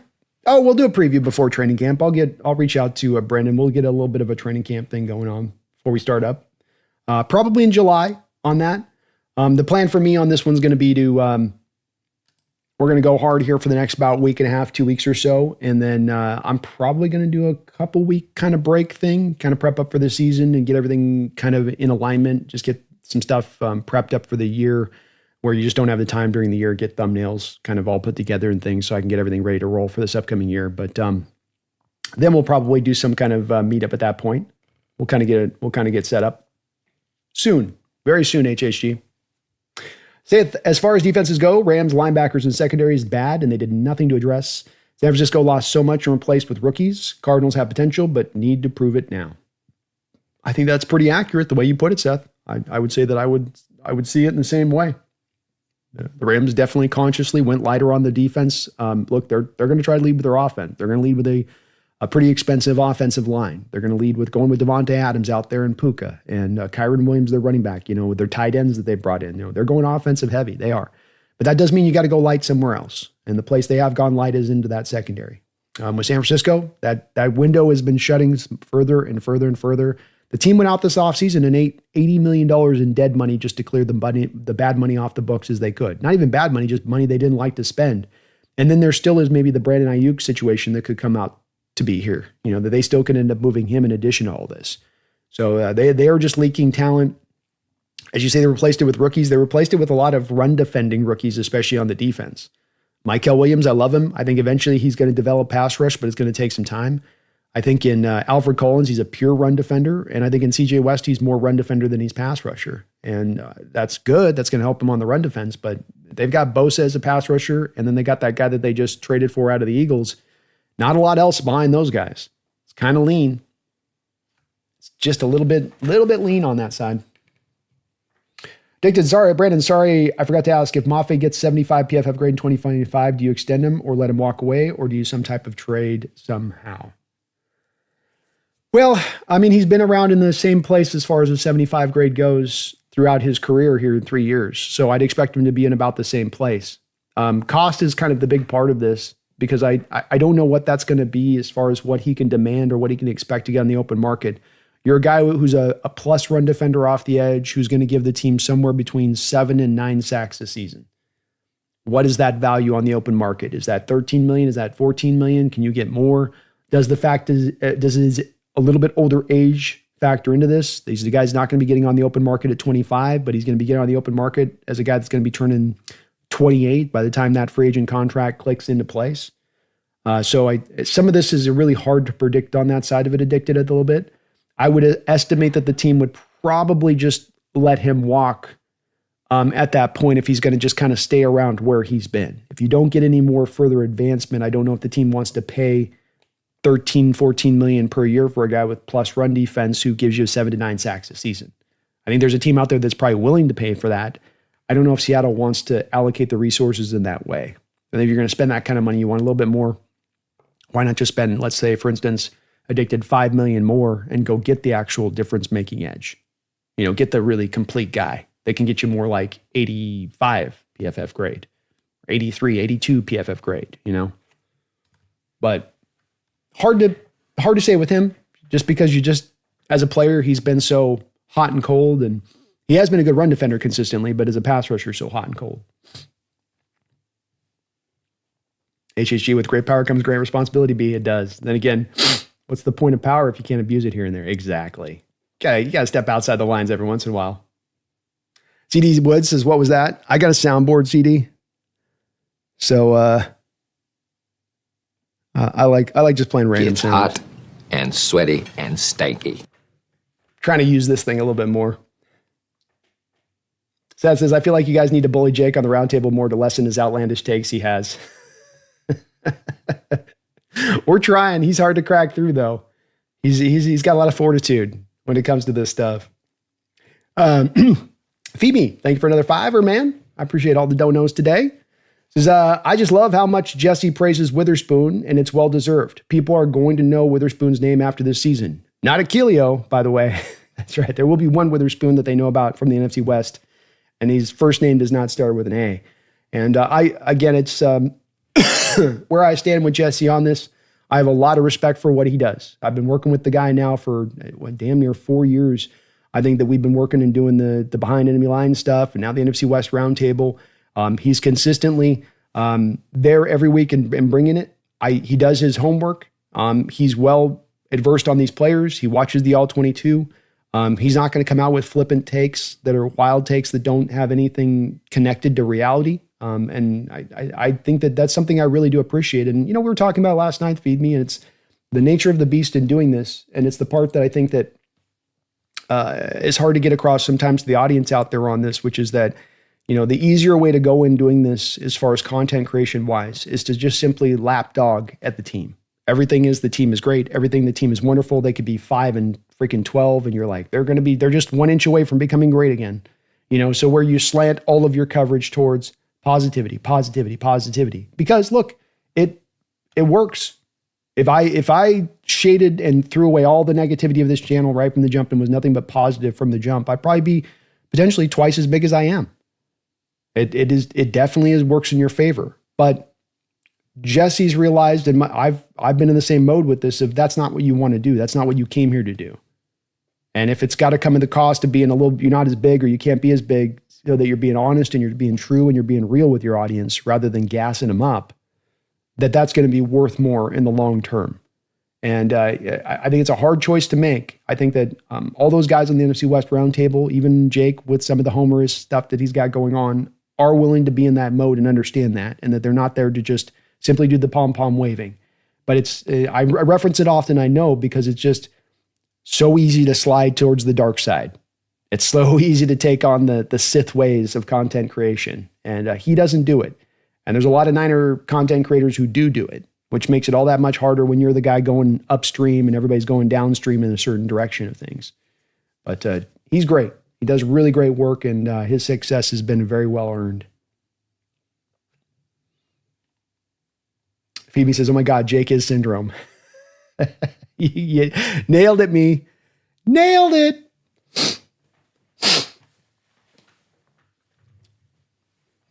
Jake looks like Patricia from the movie Split. HHGS, and the minute I saw Jake, I immediately thought of that. Addicted, was it me, or does old Jake's room look like a little darker, less lighting than the past? Hope he doesn't have the basement in his folks' house. He's just slowly sliding to that evil archetype, man. It's a process.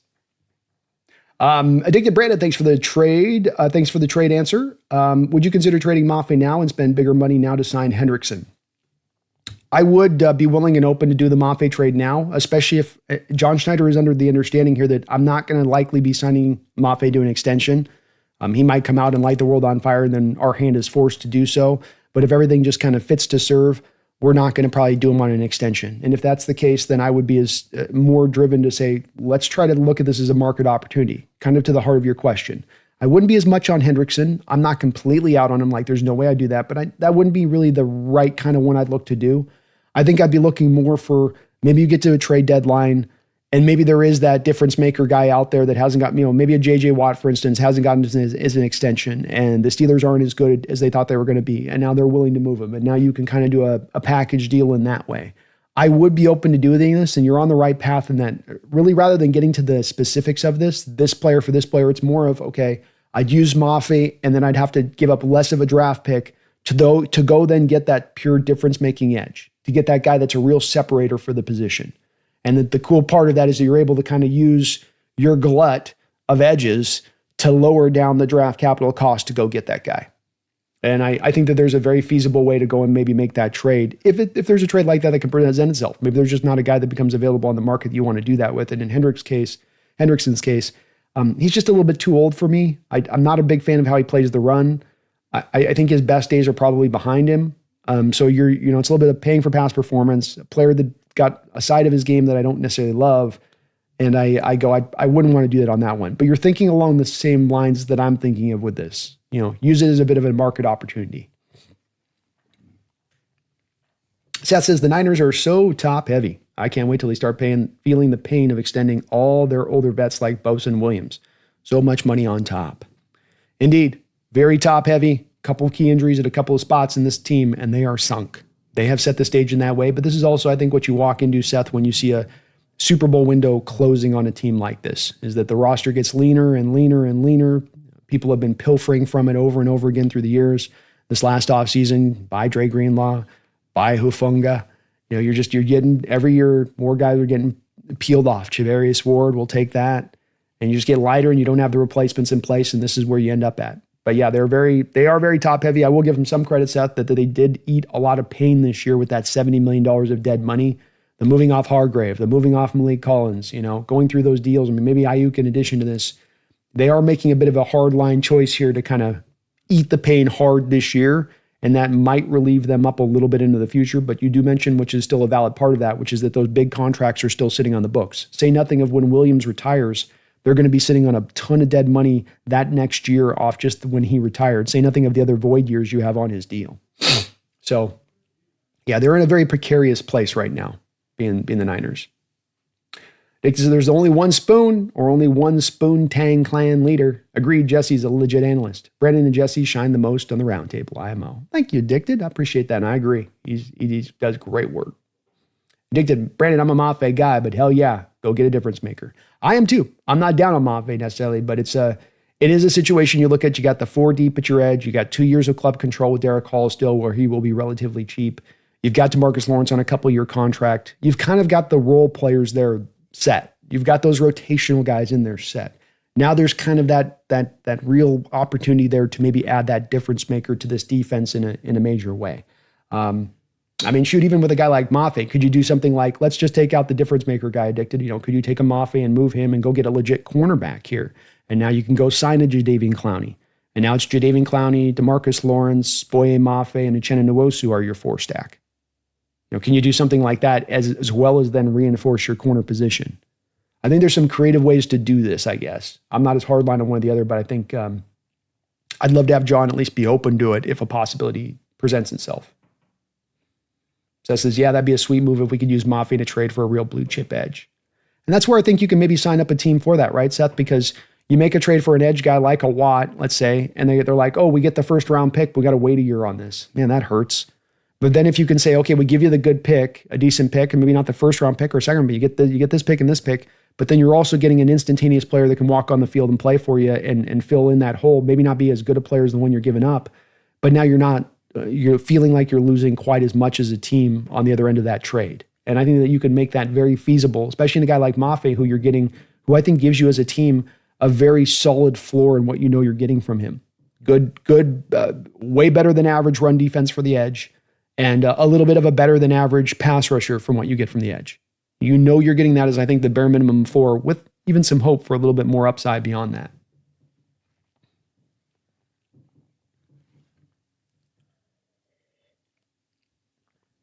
Addicted Brandon trade for a legit cornerback is interesting. Can you get a legit nose tackle and make the defense legendary, or do you need edge for edge trade?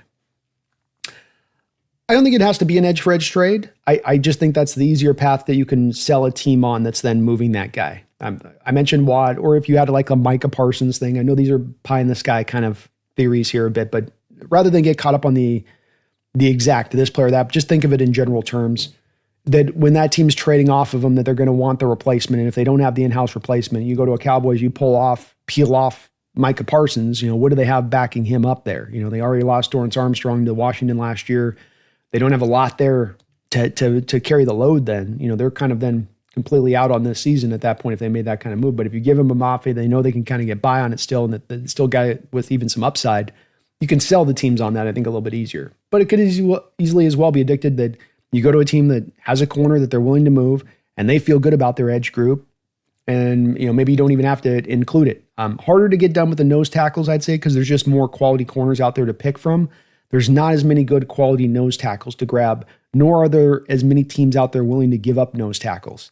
It's going to be a little more valued at that point than it's been in the past, and I think as much as anything because of the scarcity of the position. BB says, I think the Cards should have spent more money this offseason. Agreed. What, they have $100 million? They walked into this offseason with $100 million. Josh Sweat, Calais Campbell, and what else? What else did you do? $100 million. Okay, you got the Trey McBride extension done. Good. That's cool.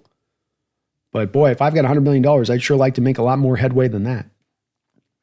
And they really did nothing for the receiver core, and they've done nothing for their offensive line. Bit of an odd offseason from the Cards at times. I like what they're doing on their defensive line, but kind of strange.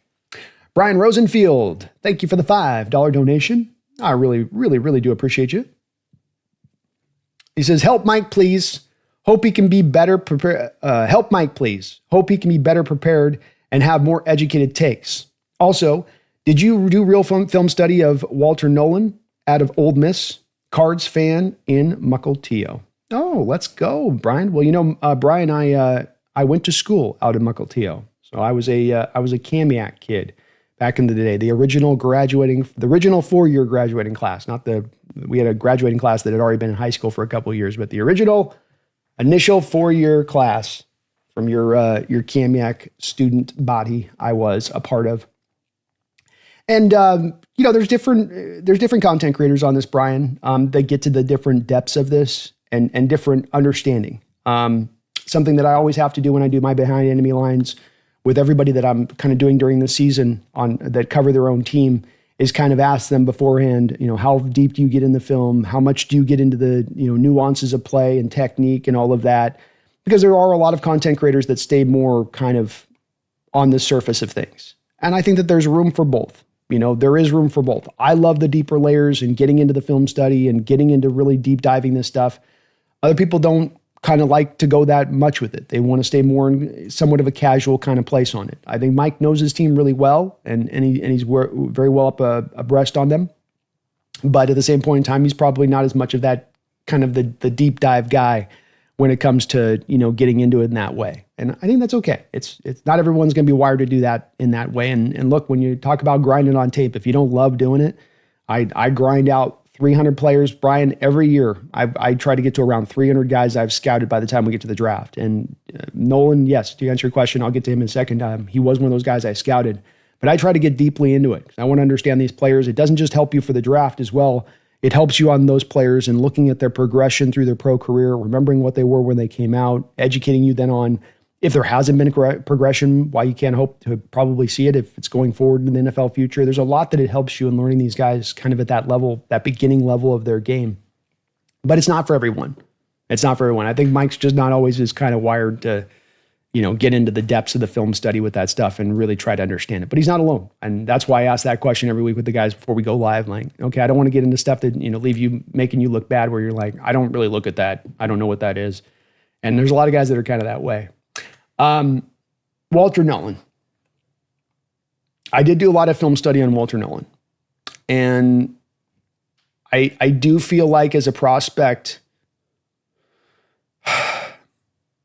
there's some elevating there on him that I'm not sure that I trust as much with when it comes to NFL wise. So Ole Miss essentially allowed Walter Nolan, Brian, to go crazy and be very much a penetrator. And what that then does at times when you have a defensive lineman that doesn't have to two gap really and then just gets to get upfield and attack all the time is it can look really splashy. And he's in the backfield and you have a defensive line and then there's this one guy in the defensive line that's in the backfield and the other guys are here and he's here. And you go, wow, he got penetration on the play. But there are a lot of snaps there where he's running penetration and he's running out of the hole that the running back's running right into. Now, hard to say whether or not Ole Miss in that Brian was trying to coach him to do that. And they just said, go crazy and we'll have the guys in the back end that'll clean it up. And we just want to use your penetration and your ability to just knife into the backfield and lean on that. I think it's very hard once you get to the NFL to quite play that same way, to kind of play that kind of reckless and out of control at times. And there's no doubting his ability to be a penetrator. I'm sure he's going to give you a lot of TFLs and he's going to be able to provide some pass rush and probably instantaneous pass rush at that. But I think there's also going to be a lot of the negative plays on the side where he's going to run himself out of plays and just be kind of out of control in that nature of things. And that gets me a little bit concerned with him. First step quickness from a defensive tackle position was probably about as good as you would find in this draft. He's got a very good quickness on that side of it. Very good understanding of how to win leverage war-wise and get up under the pads of offensive linemen. So there's some really good things he's got to lean on there. I think he's got a very much also a hot and cold engine. I think that there's certain games out there that you can turn on with him where he looks dominant, and there's other games out there where he just goes very, very cold for very long stretches of the game. And I would question at times a little bit of that effort always being engaged and that engine always being turned up. And if you're kind of turning your engine off already a little bit at college, that makes me worried that once you get paid at the NFL level, that engine's going to go off all that much more often. There is a boom bust aspect to this guy too, Brian, where the upside is real there and true. And if he can get to that upside, that you have a difference maker at the defensive tackle position, I would say that my confidence in his ability to get to that spot, given the recent history of guys that had been a little bit like this, a guy like a Javon Kinlaw was kind of similar in what he showed you in college, and he got you so tantalized there with the upside and with what he was bringing to the table, but also had a little bit of that hot, cold engine thing going on at the same time.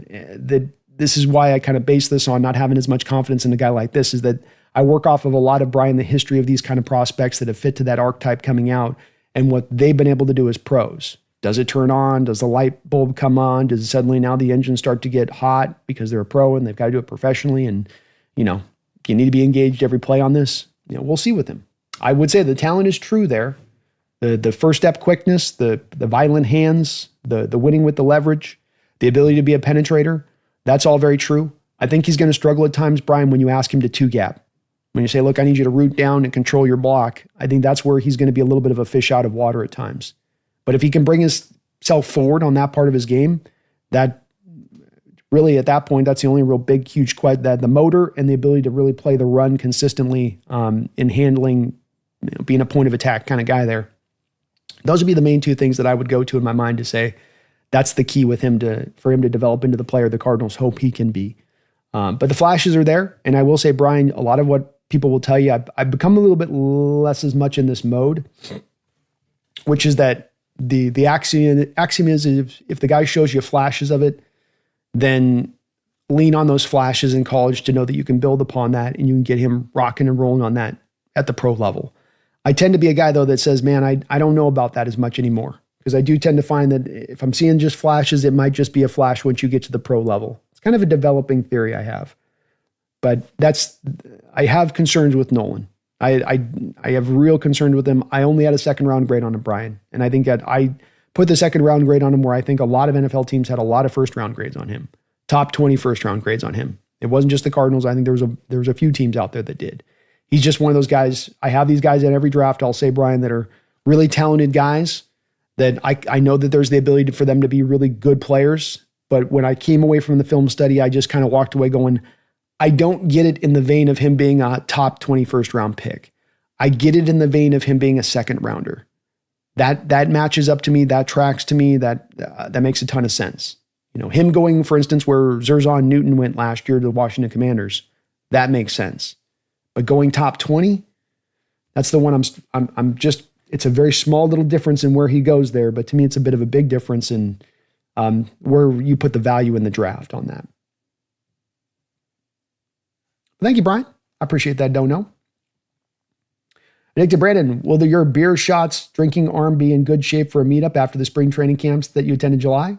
Oh yeah, we're gonna be doing some meetups. I'm gonna probably go just do the local bar there at Dino's because I've got my I'm gonna be for training camp there. What is it? I think it's the 31st. It's gonna be doing the scrimmage game. I think it's on the 1st. I want to say, but we're going to be I'll probably be at like Dino's every night after training camp, something like that, or just up there, kind of up on the south end, kind of near Renton. So we'll be, I'll be announcing where I'll kind of be at, but yeah, we'll be doing a meetup. Seth says, I don't know if I'm missing something on Walter Nolan, but I don't know why he went so high. Honestly, preferred guys like Alfred Collins, who I thought had similar play. Well, I think Collins does give you at least the floor of knowing you're getting a really good run defending 3-tech. Like he's going to give you that as his floor. I don't know what Alfred gives you as a pass rusher, but I know he can play all over the defensive line, and whether you want him to be a power edge or be a 3-tech run stuffer, I think he's going to be able to give you that. Nolan doesn't quite give you that certainty of floor on either two parts of his game, but I do think Nolan's got more of the splashier side to what he could give you upside-wise. But again, I'm probably more with you than not on that, Seth, in that I walked away from the Nolan tape going, I don't quite get it the way people are talking about him. I mean, we're hearing people make comparisons to him of Jalen Carter. I mean, he is not in Jalen Carter's hemisphere. He's just not. He's just not. Nick, I love the combo of Mafe and Hall. However, if Parsons and Dallas can't get a deal done, I'm fine with using one of them as a trade piece. Interesting thing to track, right, Nick? Just keeping a side eye on that situation and seeing how it progresses and how it goes. And, this is why John keeps his powder dry. Keep your powder dry so that you can be ready to strike if some crazy market opportunity suddenly presents itself. Remy says, I think the Rams defense will take a step back. I think with more film on them, their defense, they'll get figured out. Just like I feel like Jaden Daniels is going to take a step back. Definitely a possibility. And once those quarterbacks, they get a lot of tape on you, these defenses, they're going to take away what you do well and force you to play a little bit left-handed. And can you adjust? Can you have a counter to what their counter is? That is the part we're going to learn about with Jaden Daniels this upcoming season, feed me. That was a hell of a year he had, though, man. Very impressive player. Dig to Brandon. Brandon, still tentatively planning to actively go to training camp, but we'll definitely keep your arm well greased at Dino's for sure. Sounds good, man. Sounds good. Yeah, we'll probably do the training camp and just meet up over there after the training camp. I think I got my hotel right there in the vicinity, so get it rolling. Next is HHGB Watt situation thoughts. I'm open to the JJ Watt trade too. He is a little bit older. I like him versus Hendrickson. If he were to become available, I think you're paying about the same price. And I feel like with him, you're getting a more complete player. There's more probably injury risk with J.J. Watt than there is going to be with Hendrickson. And Hendrickson's just been a little bit more healthier. But I just really do like Watt's game. I'd love his fit here defensively, put him out as that wide 10, and I think he'd really, really flourish in this defense.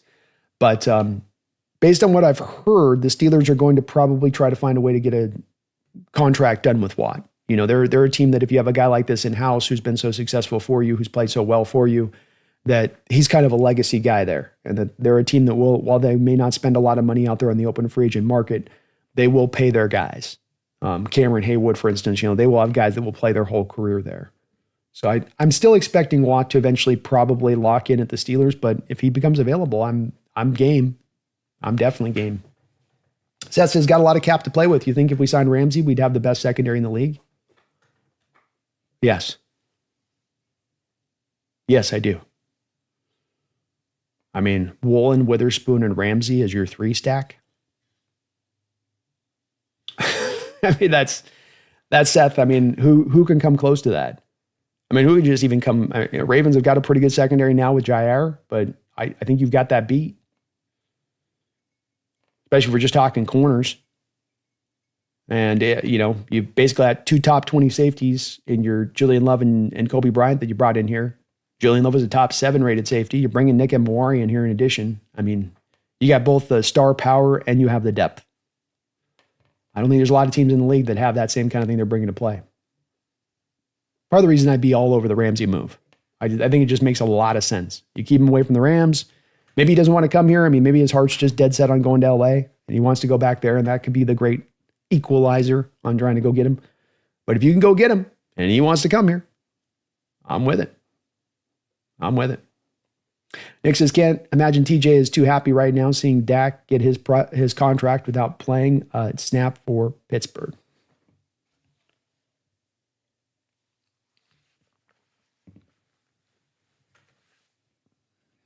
Dak get his contract. Oh, DK. Okay. Like Dak. You threw me off that one, Nick, for a second. I was like, what was it? What? Yeah, you think that would be a little bit of, we know that, look, Nick, you're not throwing smoke and mirrors around here. That's a real thing. You know, that's a real thing when a player comes in. I mean, we know about the whole Golden Tate and the Percy Harvin kerfuffle that happened with them. And I know Golden Tate was just telling about that, but there was probably a little bit in that too. And you know that it existed with Baldwin and Tate in that locker room where you're going to go give up a first round pick and then go give Percy Harvin this money. And you're not going to give us the money. Haven't we earned it? Haven't we already been here? Haven't we done our job? You do kind of wonder about that. And this can be a driving force to have a player eventually ask his way out of town. It's like, oh, you're going to pay some guy who hasn't even been here, who hasn't put the pelts on the wall, who hasn't given his blood, sweat, and tears for you. You're going to give him that extension before you're going to come to me? Yeah, maybe that doesn't sit well with him. Sean S., the Ravens are looking really good at the moment. They got a really good safety room. They drafted that kid last year. I think it was out of Clemson. I think he came on and become better and better for them. Lattimore's still there. Is it Lattimore or I forget the guy's name. The other guy, the longtime guy they've had there for many years. And then you're bringing Jair on top of it along with Hamilton and what he does in that secondary kind of as a quasi slot. They're going to be good. King Bomber says, man, I watched the replay of the roundtable yesterday. Jake was out of his mind. He was on one, King. He was on one for sure. Jake can definitely be accused of being homerish at times. And he was full Simpsons last night. Full Simpsons last night. You know, we got to get him to like write on the chalkboard like Bart used to, you know. I will not overinflate the positional groups of my own team ever again. You know, that's what we're going to have him do after this year if it doesn't fit to serve the way he was trying to sell it. But that's what makes those shows fun, King. You know, is disagreement and debate and discussion on that. And I loved it. I thought it was some great talk last night on it, but I don't think that he was able to convince any of us three of what he was trying to sell. Nor do I think he probably convinced much of the audience outside of the LA folks on that one. Seth says the Steelers made some weird moves, paid DK all that money and then sent Pickens off. Yeah, strange. And gave DK a 5-year contract. I mean, it's very much out of line to not what the Steelers would tend to do in that situation. The Aaron Rodgers thing and how that's kind of played out. It does feel like to me with the Steelers right now that it doesn't feel like as much as there's a plan in place. It feels like they're scrambling and they're kind of being reactionary in their process, which for an organization that's been much more of a long plan, slow roll approach kind of way that they go about their business, historically speaking. It's been kind of odd to watch. Says has had both Russell and Fields to choose from, didn't keep either, and going after Rodgers. Yeah, it's kind of strange, especially with bringing the DK, which could have brought back Russell, and the DK and Russell combination is a good combo. Those guys fit well together. You thought that would have been the easier road, but I think that there were some big issues between Russ and Arthur Smith. Marlon Humphrey. Thank you, Nick. I was spacing out on that one.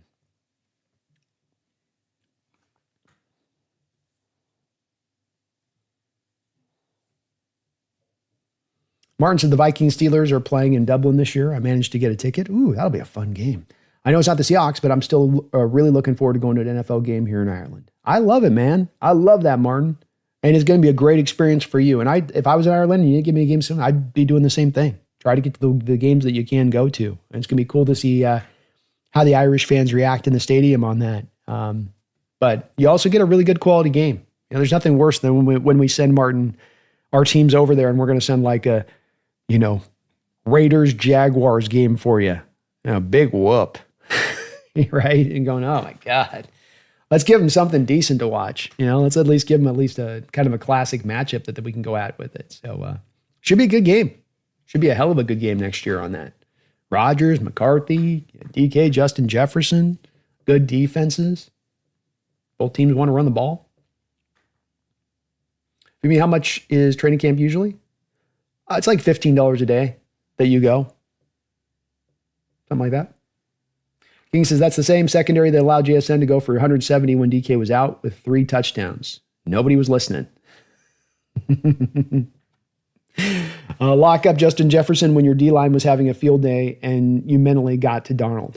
That was the part, great point on your point, King Bomber there. That was the part I was trying to kind of bring up to Jake, and I didn't get around to being able to, I was trying to slice through all of his other stuff with the takes last night. And that was the one that I was going to try to get to where he's like, and in the playoffs, we shut this team down. We put this number 1 receiver down and we did this with this receiver there. And it's like, look, playoff football number 1 is much different than regular season football. And both teams are going to try to run the ball. There's going to be shortened possessions. There's going to be less passing.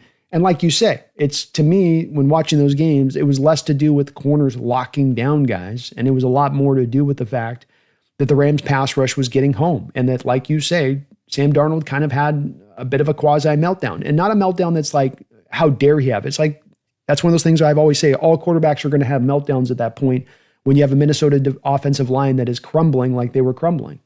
It's not a shocker. It's not that's every quarterback should be able to overcome that. No quarterbacks are going to overcome that. But then we come back to your point, King, that's not your corners locking guys up.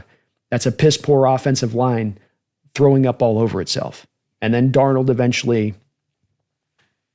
kind of falling into a bit of the shell of himself into that game. Nick says Mickens must be really bad in the locker room if John didn't try and get him in the DK trade. Just my observation on that situation. Could be. I think a part of this deal also has to do with resource allocation, Nick. And so the thing with Pickens is that Pickens is also in alignment for signing a contract extension. And if you're going to trade for Pickens, you're probably going to try to be looking to get him on the pathway to getting him to a contract extension. Don't think he's going to make 30, but is he going to probably make somewhere between 20 and 25? Yeah. And then you have the JSN situation on deck just a year from now. So I always thought that there's a bit of a conundrum here with Kubiak, with how you had it set up with JSN and DK, being that you're bringing in a run-centric offensive coordinator for the most part. At least he's going to be balanced. You want to play defense, special teams. Paying 2 receivers top-end money like that's not exactly the best way to do that unless you're going to be more of a pass-happy team to utilize both of those 2 targets to the utmost. And so I think that also, I think Pickens definitely has maybe some mental stuff there that you're not feeling great about. But then I think the resource allocation from John's perspective of that, I think he's okay with paying 1 receiver $30 million at a time. I don't think he wants to pay 2 guys up around that mark at the same time. I think it's a guess on my part there. Completely a guess on my part there, Nick. But I think that was also kind of a bit of a factor.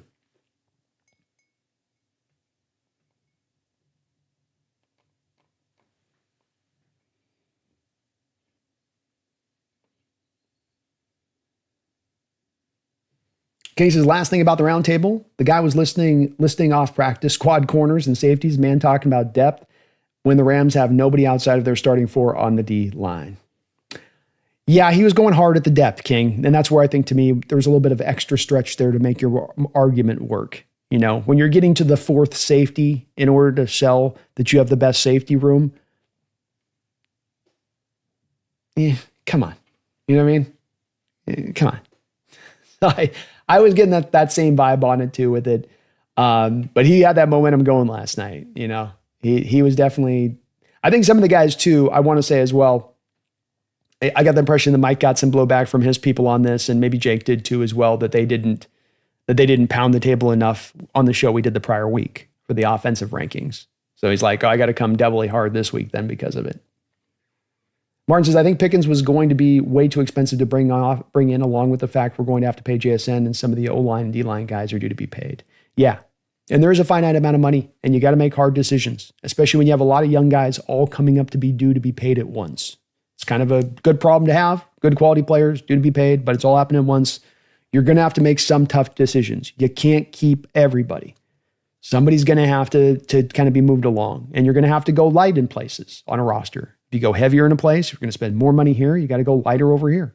And I think that if I'm putting things together theoretically here, Martin, and looking at this team and bringing in Kubiak, I would be in John's shoes saying, theoretically, I need to probably go the lighter on receiver as far as the money I spend. I can still go draft guys. I can spend money on GSN and then supplement around that. But I probably don't need to be paying the two guys at the same time, or else I'm kind of wasting assets. I'm not going to get the most out of those two guys. Not with the nature of the offense I want to run.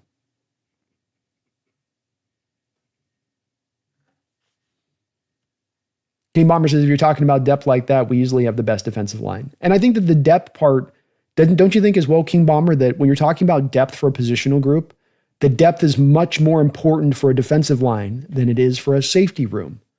Your two safeties are typically, a lot of times, going to play out the full totality of a season. Maybe you call in a backup here or there, but those guys can, for the most part, stay pretty healthy. They're off the line of scrimmage. They're not taking the pounding out there. There's plays that they sometimes are doing a whole lot of nothing on. They're just staying deep and being a safety. Whereas defensive linemen, of course, much more taxing of a position, much more of a need to rotate those guys through, so much more of an onus upon having great depth there. But that's why I had our defensive line as number one in this division. I think we got the strength at the front, and then I think we've got the depth behind it. And I think it's pretty clearly that way, in my opinion. I mean, the Rams, for what they have, Jared Verse, complete player, maybe a defensive player of the year candidate in the future, but Braden Fisk is never going to learn how to play the run.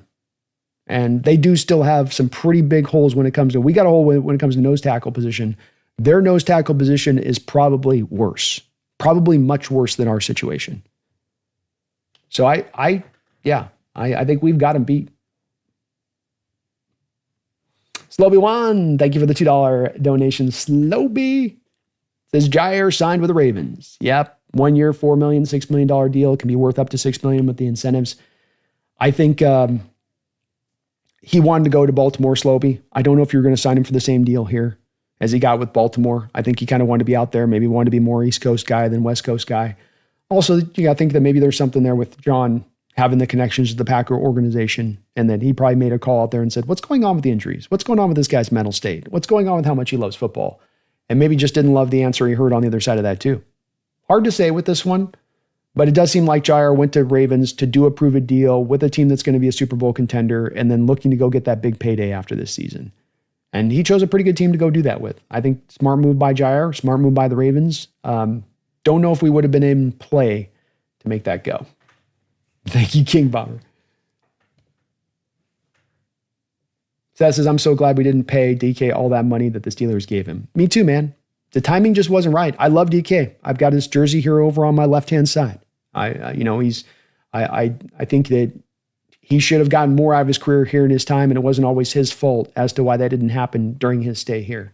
But the timing of where you're putting this team together, where your salary cap is, how you want to go win football games, the head coach you have in-house, the offensive coordinator, it all works together when you're making these signings. It all has to be something where it makes sense all the way down the line. It doesn't just make sense where you just look at it just through this narrow focus of how good's DK? Is he a great receiver? Then we got to pay him.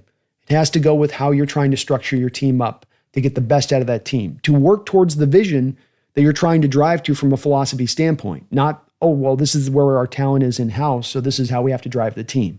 I think you got to go the opposite direction with it. You got to start with the philosophy, start with the plan, and then implement that plan to the philosophy, not work backwards to front, which I think if you're signing DK this offseason, you're working a little bit backwards to front for what you're trying to set the stage for the team you want to build and create. And it's kind of tough. You don't like losing a great player like DK in that situation. You don't. But this is where sometimes just situations come up like this, where it's not about just how good the player is or how bad the player is, it's about the fit and timing.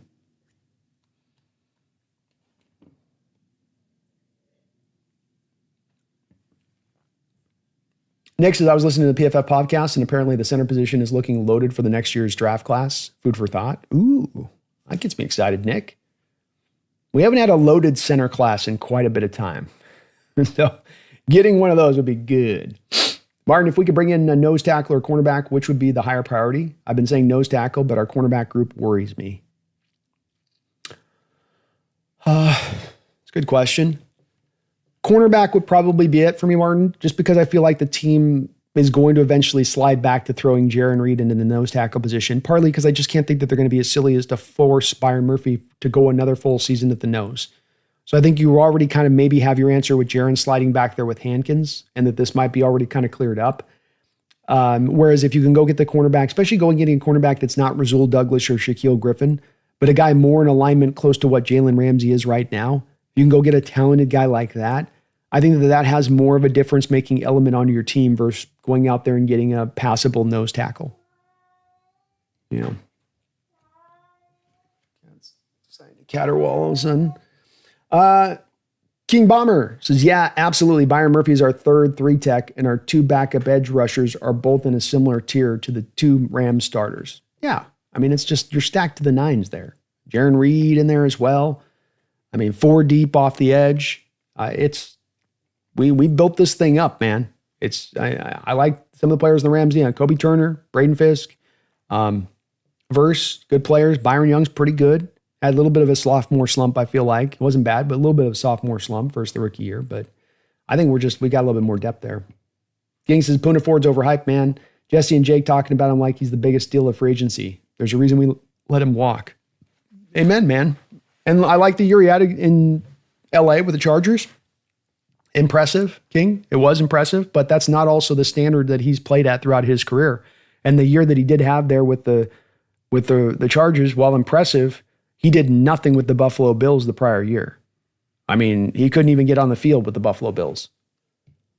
And so we'll see with Poona. The thing with Poona too is that I think that he's done that transition like Jaron has, where he's moved to 3-tech. He was a 1-tech early on. You move him to 3-tech, and that's kind of his home now. The part that the Rams really do also have a problem with here is that they're overstacked with 3-techs. You think we're in a bad position with Murphy and Williams and Jaron Reed. I mean, they're in even a worse spot because at least Byron Murphy can play nose tackle. Hankins can play nose tackle. Jaron Reed can play nose tackle. I mean, Kobe Turner is really a 3-tech who can do some smattering of 1-tech snaps. Braden Fisk is a pure 3-tech. Poona Ford at this point is way more 3-tech than he is 1-tech. So, okay, you've stacked up your 3-techs deep, but you don't really have a nose tackle. Don't really have a competent one. So I'm not blown away by the Poona signing as well, and I think it's kind of an odd signing when you consider already the glut of 3-techs that they had in-house. Alexander Lamar played it together at Louisville. Well, there we go. That's right. That makes sense. And if I'm in Jair's shoes, I think that that's a great landing spot for him. Nick did Brandon, will John Denton and the O-line manage good use of Horton this year? If yes, then DK trade is easier to swallow too. Horton's hard to know. I think his talent's really good. He's a rookie. He's coming onto a team with some receivers up ahead of him on the stack of things. So it's a little bit hard. It's hard to predict right now with Horton. He's one of my favorite picks of this draft. I think he's absolutely got ability to be a starter in this league as a wide receiver. I think he's going to make the roster for sure. But how much he's used and what kind of role he fits into, I think it's kind of hard to say quite at this moment.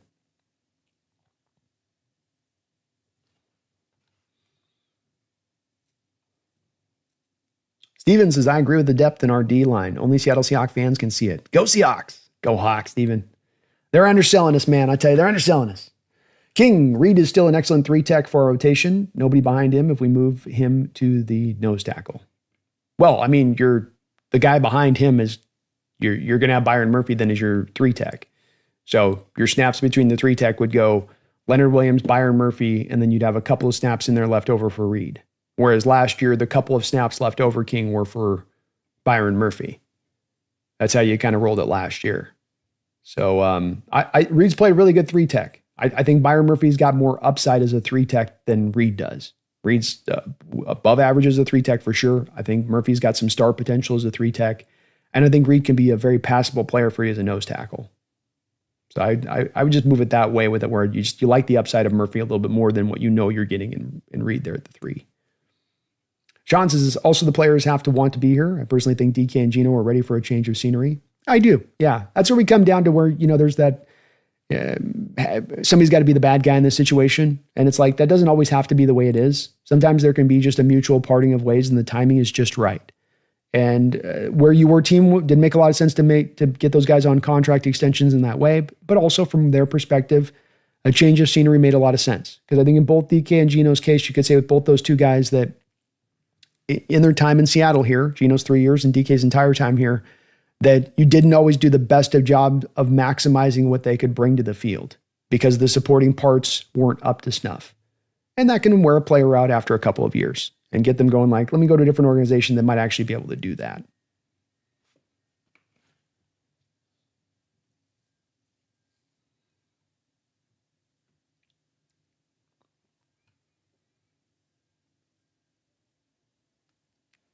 Representatives as the rest of the NFC West are smoking something to think they're better than us on D. Best D line, best combo of inside linebackers, and our secondary is tops in the NFL. Never mind the NFC West. I love it. Let's go, Herbicide.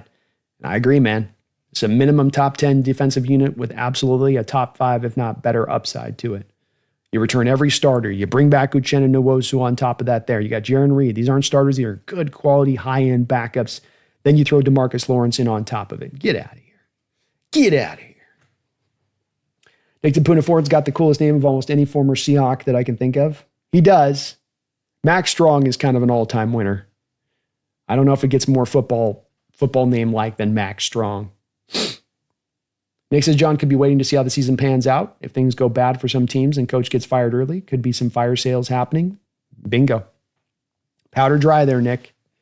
Your powder ain't dry. You can't jump when those market opportunities present themselves. If you've already shot your wad, you got nothing to call upon.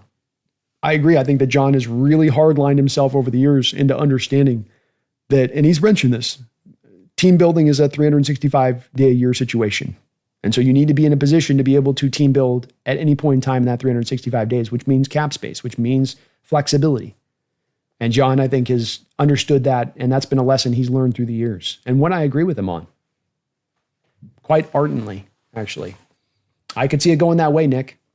I could, especially understanding that we might have a bit of a deeper draft class here for quarterbacks in the upcoming season. Does that lead a couple of teams to start to go into a little bit more of a tank mode when in recent years they haven't?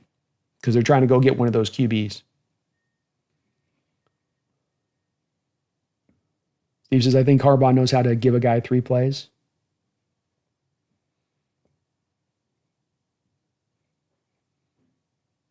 He's a smart coach, Steve. He definitely is. He's got a great understanding, and it's why he's going to be successful there with the Chargers. He knows what he's doing. And he's been successful everywhere he's gone. Slopey One, thank you for being a TheSeahawksNest Ring of Honor member for 6 months. I really appreciate that long-time support. Slopey, do you think Pritchett will take a step forward? Hard to say, man. I can't say yes based on what I saw from him last year in performance. He had some moments out there on the football field, and especially the last game of the season, which would have been a ripe opportunity for him to take the bull by the horns and show that he can be a starting caliber corner in this league. You have the Rams resting Puka. There's no Cooper Kupp there. You go out there against Demarcus Robinson and show what you can do. And he kind of got cooked up a little bit in that Rams game. And he had some other moments that weren't the best in the season when he had some opportunities too in addition to that. So I would just say that I'm hopeful for him still, but I just didn't see enough from him last year to be emboldened or confident that it is going to come forward with him. Hopeful, but I got to see a little bit more than what we saw from him. King says, I think the starting 2 are Williams and Murphy, and the roles are switched between Reed and Murphy, where Reed plays the 3-tech and Reed plays the third 3-tech and absorbs no. I'm exactly in the same place. Yeah, Exactly. It seems the easiest transition, King. And it also then makes a lot more sense as to why they signed Jaron Reed to the 3-year, $24 million deal that they did. Because they go, okay, we're going to sign you this deal, Jaron, but you got to do it with the understanding of you're not going to get the 3-tech productivity anymore. You're not going to get the high pressure numbers. You're going to get your good collection of sacks throughout this year. You're going to be more in hard hat, doing the dirty work kind of role.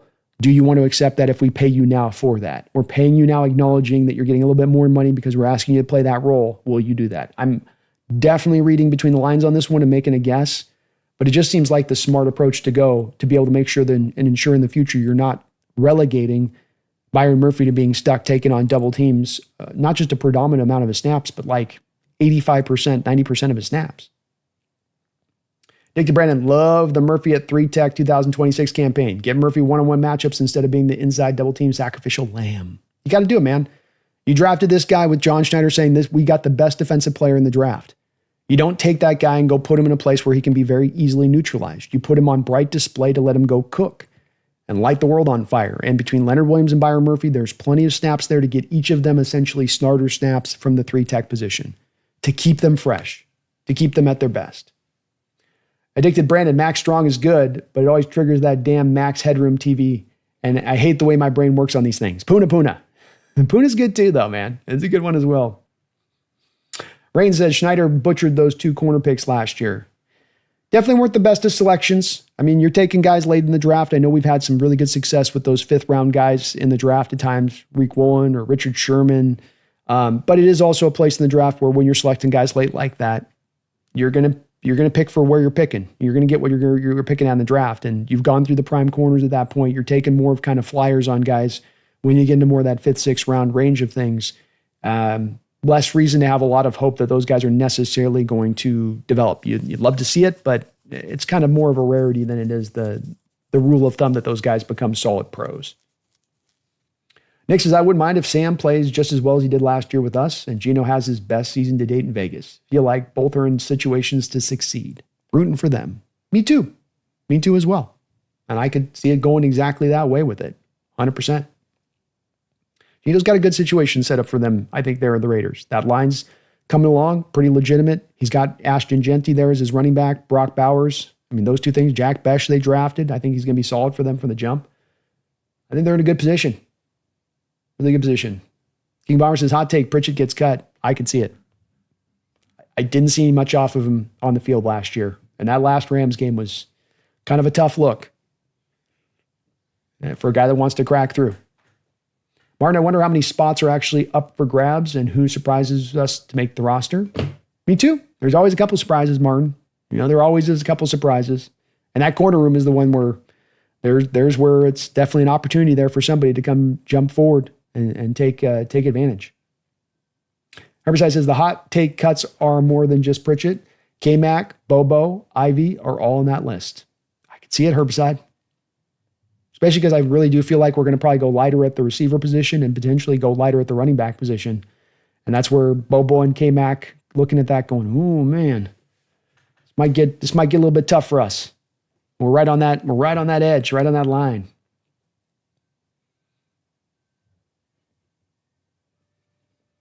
King says even the guy that went after Pritchett was eons better. Tahib still. He had a good rookie year. Yeah, he did. Jaden Hicks, another guy good for the Kansas City Chiefs. He's going to be a hell of a safety for them. I wanted Hicks too. I know you did too, King. He was a good player. You just knew he was going to be a good player. I can't believe that he fell down to the Chiefs like he did. Would have liked to have got him, King. That would have been nice. Hicks is going to have a solid career, I think, in this league. Yeah, kind of a weird pick there on the Pritchett one. Just maybe he can develop this offseason. I was hearing he's looking pretty good in OTAs. He does have some talent. Guy can play man, guy can play zone, guy can run like the wind. Got to come forward as a tackler, that's for sure. But, you know, he's got the skill set built within him to be able to take a step forward, to become a starter. But we're going to have to see it. Yeah, I don't know why the Hicks slid as well, Nick. Tape was so good with him. He tested pretty well. I think he was good out at the Senior Bowl.